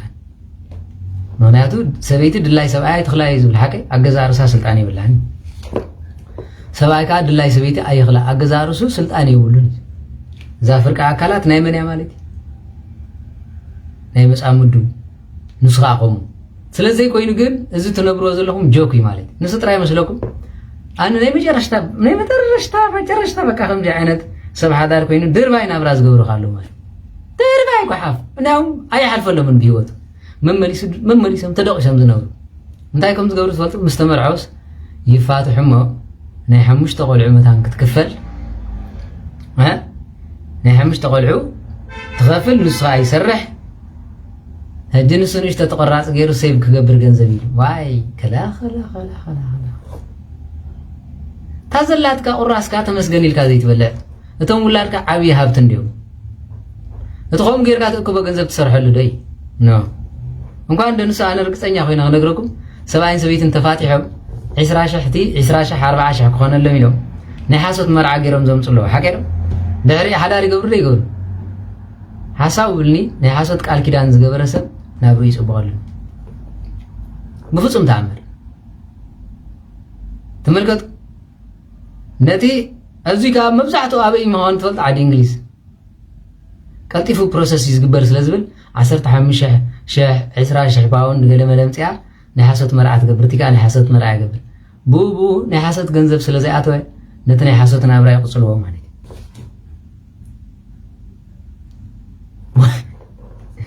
እንታይ ገደሰኩም ናይ ቁኑዕ ናብራኹም ዘይትገብሩ ማለት እዩ ተፋቲሐስ ንኻልእ ሰብ ብመርዓ ገይረ ከውፅኦ ኣብኡ ከሎ ዘይሕግዞ ደሞዝ ጥራይ ዘይገብረሉ ማለት እዩ እንታይ ትርጉም ኣለዎ ስለዚ ከምዚ ዓይነት ህይወት ኣነዋሪ ኣፀያፊ እዩ ብሕጊ ቤተ ክርስቲያንና ስለዚ ኣብ መጨረ እንኳን ደንሱ ኮይኑሲ እቲ ናይ ሓሶት መርዓ ጌርካ ሓፍትኻን ሓውኻን ኣምፂኻ እኳ ትዳሓር ናይ ሓቂ መርዓ ክትገብር ከቢድ እዩ እታ ዝጀመርካ ናይ ሓሶት ማሕላ ዘይሩ ኣብ መዛገጃ ቤት ይኹን ኣብ ገለ ይኹን ማሕላ እዩ ሓቂ ዶ ወረቐት ተፈሪማ ሰይጣን ይኽሰካ እዩ ናብራኻ ይፅበቐልካኒ ኩልኩም ህይወትኩም ረይዋ ናይ ሓሶት መርዓ ጌርኩም ዝመፅኣኩም ወይ ዘምፃኹም ፅቡቕ ናብራ ኣለኩም ናይ ሓሳብ ወልኒ ፅቡቕ ናብራ ክትገብሩ ይትኽእሉ ምክንያቱ ከሳሲ ዲያብሎስ ብፌርማ ንገዛኹም እትይኹም እዮም እገለ ገብሩ ለዲያብሎስ እገሊት ኣመቱ ለዲያብሎስ ዝብል ኮይም ሒዝኩም ታዝበለኹም ምስ ነብስኹም ኣይትታለሉ ማለት እዩ ክትታለሉ ሲ ኣይትፈትኑ ስለዚ ልዋጥ መርዓይልኩም ተምፁ ሽግር ኮይኑ ሕልፍ ሓሊፉ ኤርትራዊ ዳ እንታይ ገይሩ ዲ ዝበሃል ኣብ ኣሜሪካስ ናይ ግብረ ሰላማዊ ሰልፊ ነይሩ ይበሃል ወዲ ንወዲ ጓል ንጓል ክምርዓ ኣለዎ መሬጅ should be allowed ይብል ማለት እዩ homosexual marriage should be allowed ይብል ኤርትራኻ yes it should be allowed ይብል ክፍቀድ ኣለዎ ይዝብል ዘሎ ሕጂኡ ዝነበረ ሓበሻ انتي معاتز غير وريدنا انت قال ما فقد لهم سلامه وصرف قبر ودي يلو امونغو حبشه صنيو الا حبشه دي هايلو هو نصا انت تقبر سلامه وسلف تقبر على هايلو انت حاوي اب سودان الله ناي حسد مرع غير خوص قدلي ودن مرعه تبايدس حاوب سودان سلازلس ناي حسد مرع غير خوص مالك አይ ዝገርመኩም ነገር ቆይ ሓደ ጊዜ እቲ ትገብሩ ሰላም አው ሰልፉ ንምንታይ ወጽ የማይርደኩም ማለት እዝጊዮ በዲ ጎንደር ስለዚህ ከምዚ ስጋ ምብጻዕ ኤርትራው ዘይገብሩ ነገር የለን ማለት በውላ አምላኺ መሐርምር ንብለ ዘ አባና ዘይተገብረ ነገር የለን ክብለኩም ደለ ንሱ ጥራሕ አይኮነ ጽንሕሞ ብዚያ ናይ ሕግ ናይ ካናዳ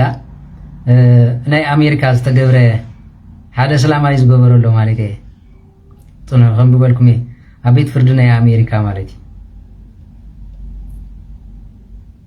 እሺ ICIA እንታይ ዝብል ማለት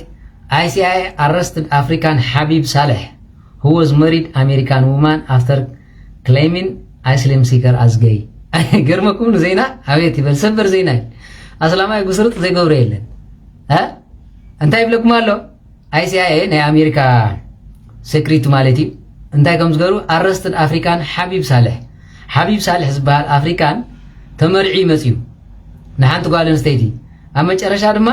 ጌኤ ስለዝበሎም ንስኻስ እንድሕር ተመርዒ ካዳ ከመይ ጌርካ ጌይ ኮይንካ ኢሎም ብናይ ሓሰት ከም ስለዝገበረ ካብ ቤት ፍርድና አፍሪካ መሊሶም ይብለኩም ማለት ዜና ጓይ ዝትሪኡሎ አስላማይ ኩሕስኸለ ዓይኒ ይብልን ሓቀይዶ መጀመርያ ጓል ተመርዒ መጽዩ እንደገና ኻ ጌኤ ኢሎም መሰል ደዲ ቆይ ገይደሊ ገይ እንተኾንካ ዳ ከመይ ጌርካ ጓል አንስተይቲ ተመርዒ ካይሎም ካው መሊሶም ሪፖርት ገይሮም ይብለኩም አለ ማለት ተወዱንኩም መስክስታይ ቆይ ትሪ ወደላም እዚ ቆይ ባይናሪ ባይብሎም ዝገይ ደቅ ገይ ዝገብሩ ዳንሳትኩም ስለዚህ መጀመሪያ ግብረ ሶዶሜ ይዝብሎም ዘሎ ዳርጋ ጓል አንስተይቲ ተመርዒ ግብረ ሶዶም ተኾንካስን ወድ ዳምበር ንጓል ከመይ ጌርካ ትምርዖ ስለዚህ በዝ ዝገበርካ አስለም ሲከር ክኾን ከሎ ገይ ኢሉ ክመጽ ከሎ ግን አፍሪካ ወመን ተመርዒ ይብለኩም አለ ዘይጎም አይ ስጋዕ ከምዚ ሞ ክንብለኩም ደሊና ሕጂ ስነት ሓዳርኩም ሲ ክፍኣት ኣይተትብሉ ናይ ብሓቂ ባዕልኩም እሾኽ ኣይተትብሉ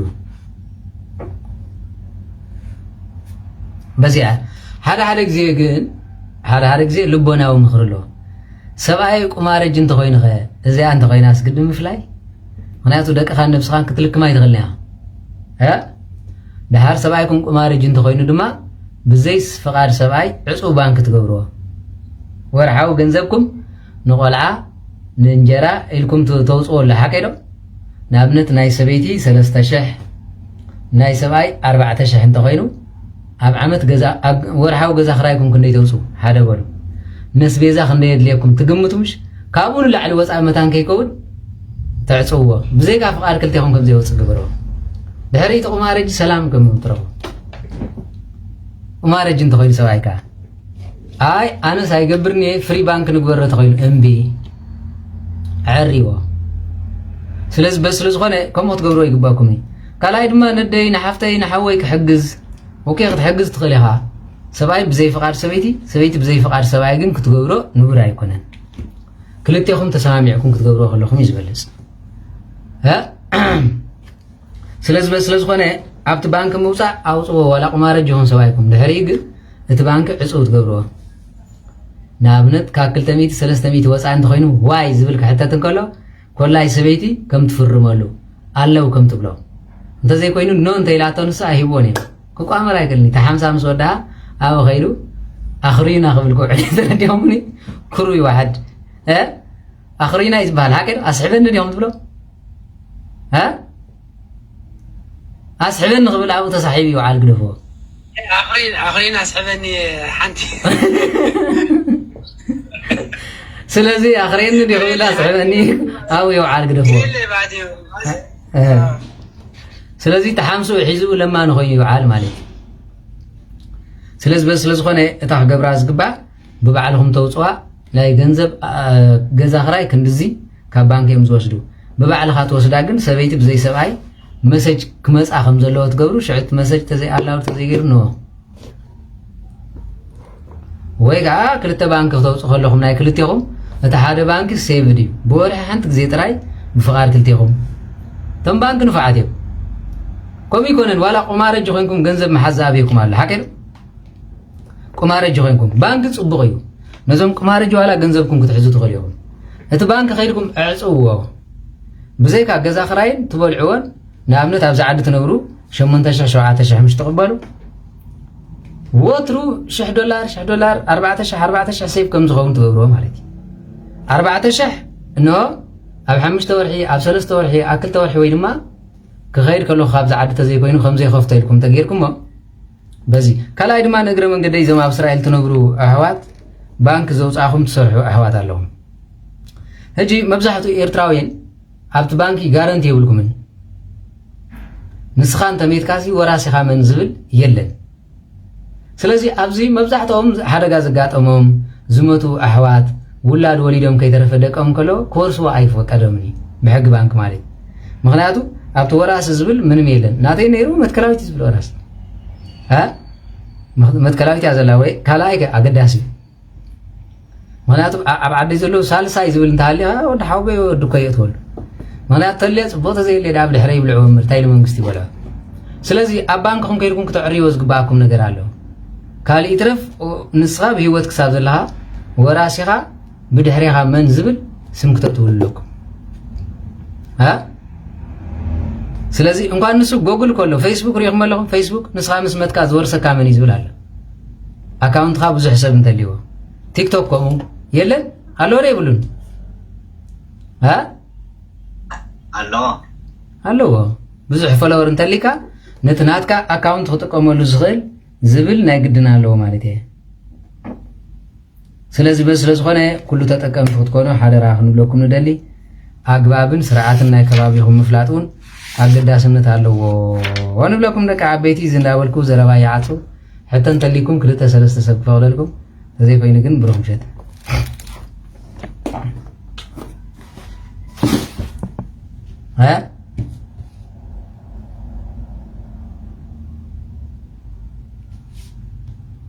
بس زحت زلو زدول زحتتي بس مع ابو ولد منفس قدوس هلو عبيد يا كل فريم كمان لكم جابير مسجن فكر على البحر كابي قبسي افتي يا ابونا ما يوعيكم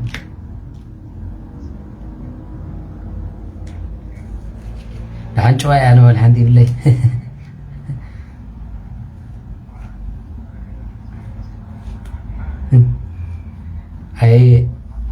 هاي كونكن سابقا إمر أنا والحمد لله سابقا ترايب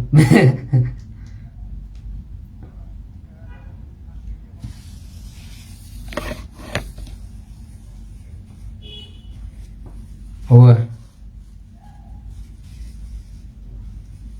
اوكي እግዚአብሔር ይመስገን መኻብ ትምህርት መስወጽ አኽሮ ክድብለልኩም ከምዚ ተሓት ዝደወልኩም ይመስልና ዝሓት ደውል መስልና በቃ ዳሓር ክድብለልኩም ሰወዳ አራይ እሺ ወይ ጽባሕ ካብ 10 ስጋ ፋሉስ ክንረኸብ هراي بقول صلاتكم ذكرنا ماشي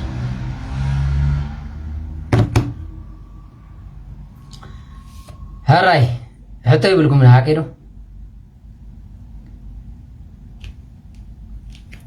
يقولكم من يقني لنا بقولوا سلا قلوزنا እግዚአብሔር ክብርን ምስጋናን ይሁንው ንሎም ብዝኻ አኽለና እዩ እንድሕር ተወዲ ኮይኑ ወይ ነብቀ ሸሕተት ወይ ንዓሕተት ተገቲርና ለና ሁላት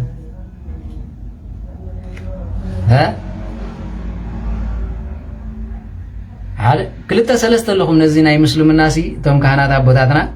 ስለምንታይ ወፂኦም ዘይሰብኩ እንታ ነውሪ ኢኹም ይበሃል ንሕና ንዛረብ ዘለና እኳ ይፍት እንዳበልና ክንደይ ግዜ ሪአ ክንሳሕ ናብ ቤቀሽ ኸይደ ዝግስሩት መፅሓፍ እዚ ኣንቢቦም ዳ ከመይ ገይሮም ክቅድሱ ዘይፍቀድ حراي زي وص تعسى زبهال كم يجيرنا خمس عرو نخيل تعسى مالتكو نابنور مملاس مالتي مبر بخا خمس جيرة منتاي خمس جيرة زبهالكو أو من باركو أي جبال سلازي أبت عسى زنبر سبن نهرهاليكو موتي زبهال أبت زنبرو بمنتاي خمس جيرة بخا خمس جيرة زبل نهرهاليو أي بلني أتي نجر أقاتي مكاني ممهاري خنكا تماهير قالوا لها أنت حماق أنت صبو تمليس كان أبو خيت ملش نجابير نو لبي عري لي كره أنت تهلك على ما أرحق لي مبالي قال سبت عبابي تبدي لزعب لهم قال من قدس بدل له زي نجر زي بفلا بس أنت كان تقاتي مكان أو أمرها يحسسني حق سربا كم يجري خصوصا كم يجري كامون نجابير عمله يسال كامل بفلا يبلك نستي زقات ما بعدنا ريخم ما يخم زاقوال 10 عامات 10 سلسته طني سحقي تعمي زي صدرا اخو حفوا خلو سقوا خلو صباح ابو يا ديلا تفكروا من يمسلو ها كبيدي ناتنا ولدكو حرحر زي ادب يبلو من قالهم تغاغي انت مسيا اكن زعريا انت مصرفينا انت موارديتنا ها مسنك خبا عدنا سمنا انت بلي لهم زكافو له حقيقه زي جاي اوكي سب كوينا تغاغي يالا غاتي موالو من اشتياري قاتي ما بعباري قاتي ما بزي قدس ها ماليس كاخ تتابع بلي خاب كوني نابرا خدا اكبر خمس قبري هيلكا خطعري على اقبر كامبر ازي حزبناتنا ولا حوخا مسي صوت كتكا انت قال ذا خمسي نابنت انا زفلطاني راسي اي ثينك قال 14 عامات بلا زولدت مالتي اب علامه مالتي تزغاطما بقى شارمط ايدم صرفا غزاملتي تحواتا هيتي ناي كلهم لب بولو مالتي كابز غرمكم كلهم صبا يرهم تم غزا تحالز عرف نبر حما اغاطي مولميسو تحالن بعل تاسيرو غلااتيو تحالون كخيلا بيتيا حرغا اغاطيمو كل غزي استعمل تاقلعت بخيز نبرت بخيات مالي يبلو نخيلانا مرت كاثوليك بيت كريستيان نيرو عبيت مرت مسخلا تبكي تا خوينك غليليا سدراي كمزيلو من خمس غاطي مني ما خمس عامات اكزيت نغريم تاي مو زيردو هايلات اجخم مو زي انت دو خوينك يغي اجخو غلي بلا نمن تفتو انت تبلا لا تفتو نيرا كل غزي جوخ سلس بلا مالي اما چرشتا بقى بخمزي غزا غديفاتو اما انا را معربا قل اما وسيداتا مالتي اما ام سوسدتا تقلع تما نفعتيا سمع ذا قلع زياس حنت معلتيا تغاغيا اكن دي جوخ مبال كمزي تغبرو غليلو بتاعم اتابعنا اما چرشتا اما ابدغ زنبره ود حموتن نعين مالتي ود حموتن زبصحل كاب دغز مص علالينو تمرعيا كميز مسلنا ابراغيرا وصات نبرالا سبايا خي قدوس አይገርመኩም ባይዘወይ ከም ተንተገፊ عند عبيا ቅዱሳት እንደ እንተናንስቲ ሰይጣን ስለዘቀድመን ንጽህናን ስለዘይደሊ ግን በጣም ይዘሸግር ማለት በጣም አጂቶም ወለድ ከምዚ ትገብሩ ጓልካን ሕርተጋግያ ኮይና መሊስካ ዳ ተሰጥራ ተታባዓ በል ህይወት ከዕሪኽ ትብላምበር አንተ መጽረፊትና አንተ ባዓለገ من وليد واحد بحالي شنت خوين كخيت ترفز نبركي نصاتكم كما نكون عاتقيركم ها زي شنتي وي انا ودايتي ميتك زي تخونتي مقابرك زي رز نبرك زبلالو مالي حجلا نوعلو نصح قدس اي مسل ازي جيجا ياهم يبحالن كتغاغي نبران ግን ተጋጊ አላ እግዚአብሔር ፈጢርዋ ንሳ ተነብር አላ ዳሃር ገሊዮም ድማ ናብዛ ገዛ ከይተቀርበኒ ካህን ለሚንወም ጎረቤት ለሚንወም ከይትመስዝ ብላለሁ ናብዚም ዳይት መለሲ ወላዱን ከሆኑ መቃት ይብሉም ሸይኖም ሃይምር ወለዲዮም ሃይ ባህልዚ ወላድስ ባህልኮ ኣብ ሕማካ ናብ ጽቦካን ተሳቲፉ ብፍላይ ኣብ ሕማካ ዝሓቅፈካ ይምበር ደሮሲ ሓደ መዓልቲ እንዳበጨረትን ከላ ሊላ መጽዋ ዲያሰት ከዳ ነት ሊላ ተነክሶ ተመሊሳ ከምዚ ትብል ነት ገባር ሕማ ዳና ብሕግ ተقرب ንጓሌ ከምዚ ገርዋ ጓሌ ድማ ከምዚ ጋጢ ሞልካ مليسكا تابعك هم تقبل مليسكا تبار حزب تግራይ حزب ኤርትራ بزي ኢትዮጵያ አገለትሪዮ በጣም ሕማቂ ولا بزتريو اب ናይ ይሁድ ከም ገለሊ ኤርትራው ተዝምርዓ ولا يكون تنيل سوقا أيود كله نزيك تمرعه يلمن سلازي أنا أنت أقولكم دليكم ما يكبرني السب كابت زجاج أما حدا قال لعرسي بجوز خمسة تقبري باكان نقل قفع أخذ سمعه تريه الله رصايز حمك بعد تهنيج كنيم نقل ولادي إرتراوي كم زجيرو إنه ولاد قفع أخذ سمع قالها بعد أبوي لك أخذ صوعون زفن فنكاله زي كالعالم حوي كتبلون زي صلاة كاسوال بس إن هردا قفع حدير واقعين ولا أخذ قرفن ترليتي ما لا لساي سيد أنا من مرسل لك تحرق مزخنا قنتمكم زمسلكم እግዚአብሔር يصنعكم نقرفات زرسع እግዚአብሔር نسخاتكم بهوت منباركم نسعات زي منباركم كحقسكم زي بقى بتسب زقفعكم زي كونس بشرنة عمله بتخلو زخل عمله مقامكم تمسجن بقول مالي قالي يوم فتي مسجبرة نسب كافي لزبك سوال هذا زقرمكم العقاب بزاي زقات منهم بعد غيروا فتي غيروس سب كدنق صليل ليتين كثرن زبك سوال داري تسب كيف لا أنا تحدي إيه قبل يوم علماني ونابر سامي قبرلكم سيركم اليوم تراجعوا هاي فلتكم سيركم اليوم تناوف مجمريا أتقبل كم غيرون نهر تباهي لقينو نخلت يوم سوية كامر ميركا عقب تبلم بل بسم كم زي كوين الله بسم ودي بسم قال كم زي كوين الله يكم بزحت إني نايت بقولوا عليك أتوم كم مزجات أمكم مبكع زي وصل كوين نتبلون نهر عليه وقل كم زجبرنا نحوات كلها كقتلهم نحوات الليتن كترم زبخيا زلك ساعة محير قفع مالك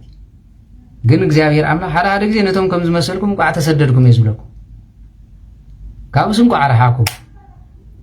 ምክንያቱ ሳላ ዝረሓኩም ብህይወት ትነብሩ ኣለኹም ማለት ኣብ ተትነብሩ ግን ዒደር ይወፃ ካብ ኤርትራ ሓንቲ መዓልቲ ተገይሩ ንሕር ተጋጊዩ ውርደትካ ትቕበል ኣብ እንዳሓሰር ዝገበርክዮ ኣይርሳዕ እንዳይልክዮ ቂመኛ ዝብል ኣይርሳዕኒ ተባሂሉ ይፅረፈላ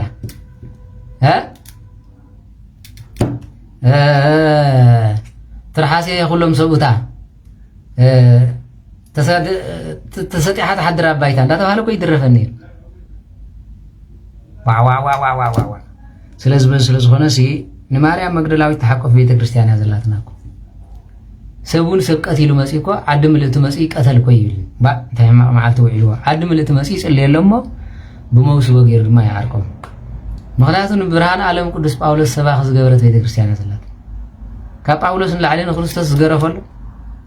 430 كرماج غريفو كويز ها مسمارون شنكير ويز بحالبتي افه تاريخ مالي نمأمنانون يسادد نير سغاب دماسكو يزبل ግን እግዚአብሔር بقناعت بربعشነት ከም ዝገበረ ስለዝራየ ንዕኡም ጽዩ ከሳስ ዲያብሎስ ጥራይ ገይሩሉ بوشت إذا خسرنا خالد ديابلس على الحاجة متان كعبه بزي عم سرت جن سباق جيروس نيلكم داينان مالك تو مرايت لاونه بيتروس ودنجلنا ليوهانس وملك تلعبونه باولوس اسموتو برهان على بيت كريستيان حاجة ما يتوتال إلنا سبيخنا لنا خير زلنا مالك ቅዱስ ቅዱስ ቅዱስ ኢልና ብርሃን ዓለም ቅዱስ ጳውሎስን ጽፎ ሰናይ መልእክትን ብለው ሐቂድ ሐዋርያ ጳውሎስ ሰናይ መልእክትን ብለው ሐቂድ መልእክቱ ሰናይ ንህዝብ ዘብረህ እንዳበላ ቤተክርስቲያን ቅዳሴ ከይተረፈን ጽፎ እዚ መንዲ ተማሊ ቢዱ ተጨቀዩ እግዚአብሔር ምሕረት ግን ኣብቲ ሮሜ መልእክቱ እንታይ ኣሎ እግዚአብሔር መሐሪ ይኽብል ከለኹ ምሕረቱ አባይ ስለዘብዛይ ይቆይ ስለዚህ እቶም ከም ዝመሰልኩም ሰባት እመቤታችን ትመስል ድንግል ሓቋፊት አላትኩም ቅዱሳን መላእክት ወትሩ ምሳኹም ምስነብዕ ምስ በኸዮም እግዚአብሔር ውን ግፍዕኹም ርዩ ሒነ ዝፈዳ አምላኽ እዩ ወላ ብፍቃድኩም ደሊ ገሪኹም ተተወርኳ እግዚአብሔር ደቀይሉ ዝሓቆፍ እምበር ንስኻ ከም ዝገበርካ ኣኽና ውፃእ ኣይብል ስለዚህ ንጳውሎስን ንማርያም መግደላዊትን ንብርሃን ዓለም ቅዱስ ጳውሎስ نقدست مقدلاويت زترنفت بيت كريستيان سلازلاتنا نعوا طراي تملكتو امحرت املاح غبرو انقوا تسددكم سريحكم تبلعلو وفيركم تعاتلو وليدكم تحقفلو غزي خمان رهيبكم سلاز تمسغنيت بحال لحد ما بزح حلف ነገር ጥራይ እንድሕላ ኡምረኩም ከምትሉ ኾንኩም መጻኢ ህይወትኩም ጸልማት ይኸውን ንዑ ረስዑ ብርሃን ዓለም ቅዱስ ጳውሎስ እንታይ እዩ ብድሕሪ ዝነበረ እንዳረሳዕኩ ንቅድመይ ግን እንዳጠመጥኩ يغير له أخلي العوض كأ تنبير اللي على كله نعوق حس كأي ما تأثر له سلزي زي نعاية ترى زي كونس كلنا أخذكم يلو معنا ونتدالو لنا أخلي العوض له سلزي أخلي العوض ونمجبات أخلي العوض ناي كريستيان تاي نسح هيقربكم نسح هاي سلزي እግዚአብሔር አምላክ መስኩላትኩም ይሁን ምስጋና ብረዴትን ይخليكم ወበሻው ነው ሰማይታው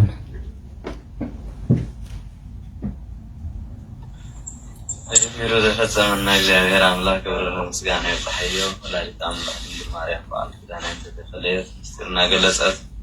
እግዚአብሔር አምላክ ስለዘመረና ስለገሰጸና ስለዘመኸረና መንገድ ስለዘመርሕና ስለዘረየና በቦታት ሐዲሩ ስለዘመኸረና ወሩም ምስጋና ይባህየው الله هيوت يسمعنا الله هيوت يسمعنا من ممران سيت ممران يعدلنا أبهر يقص ما بشيفريم كبر مما كبر علين تاعون فلايت أملاح دينك نارم كبري علين تاعكم زوج أحمو زاتكم وكلنا ولادي أملاح قال كده نيفلكم هذا موز قال لا وزن الكونا نحضرنا ميتيس الساسة سبوت فانا فرينا أنا من قصة ورستي نسمو أدرس مسكنت نكون እግዚአብሔር حجزنا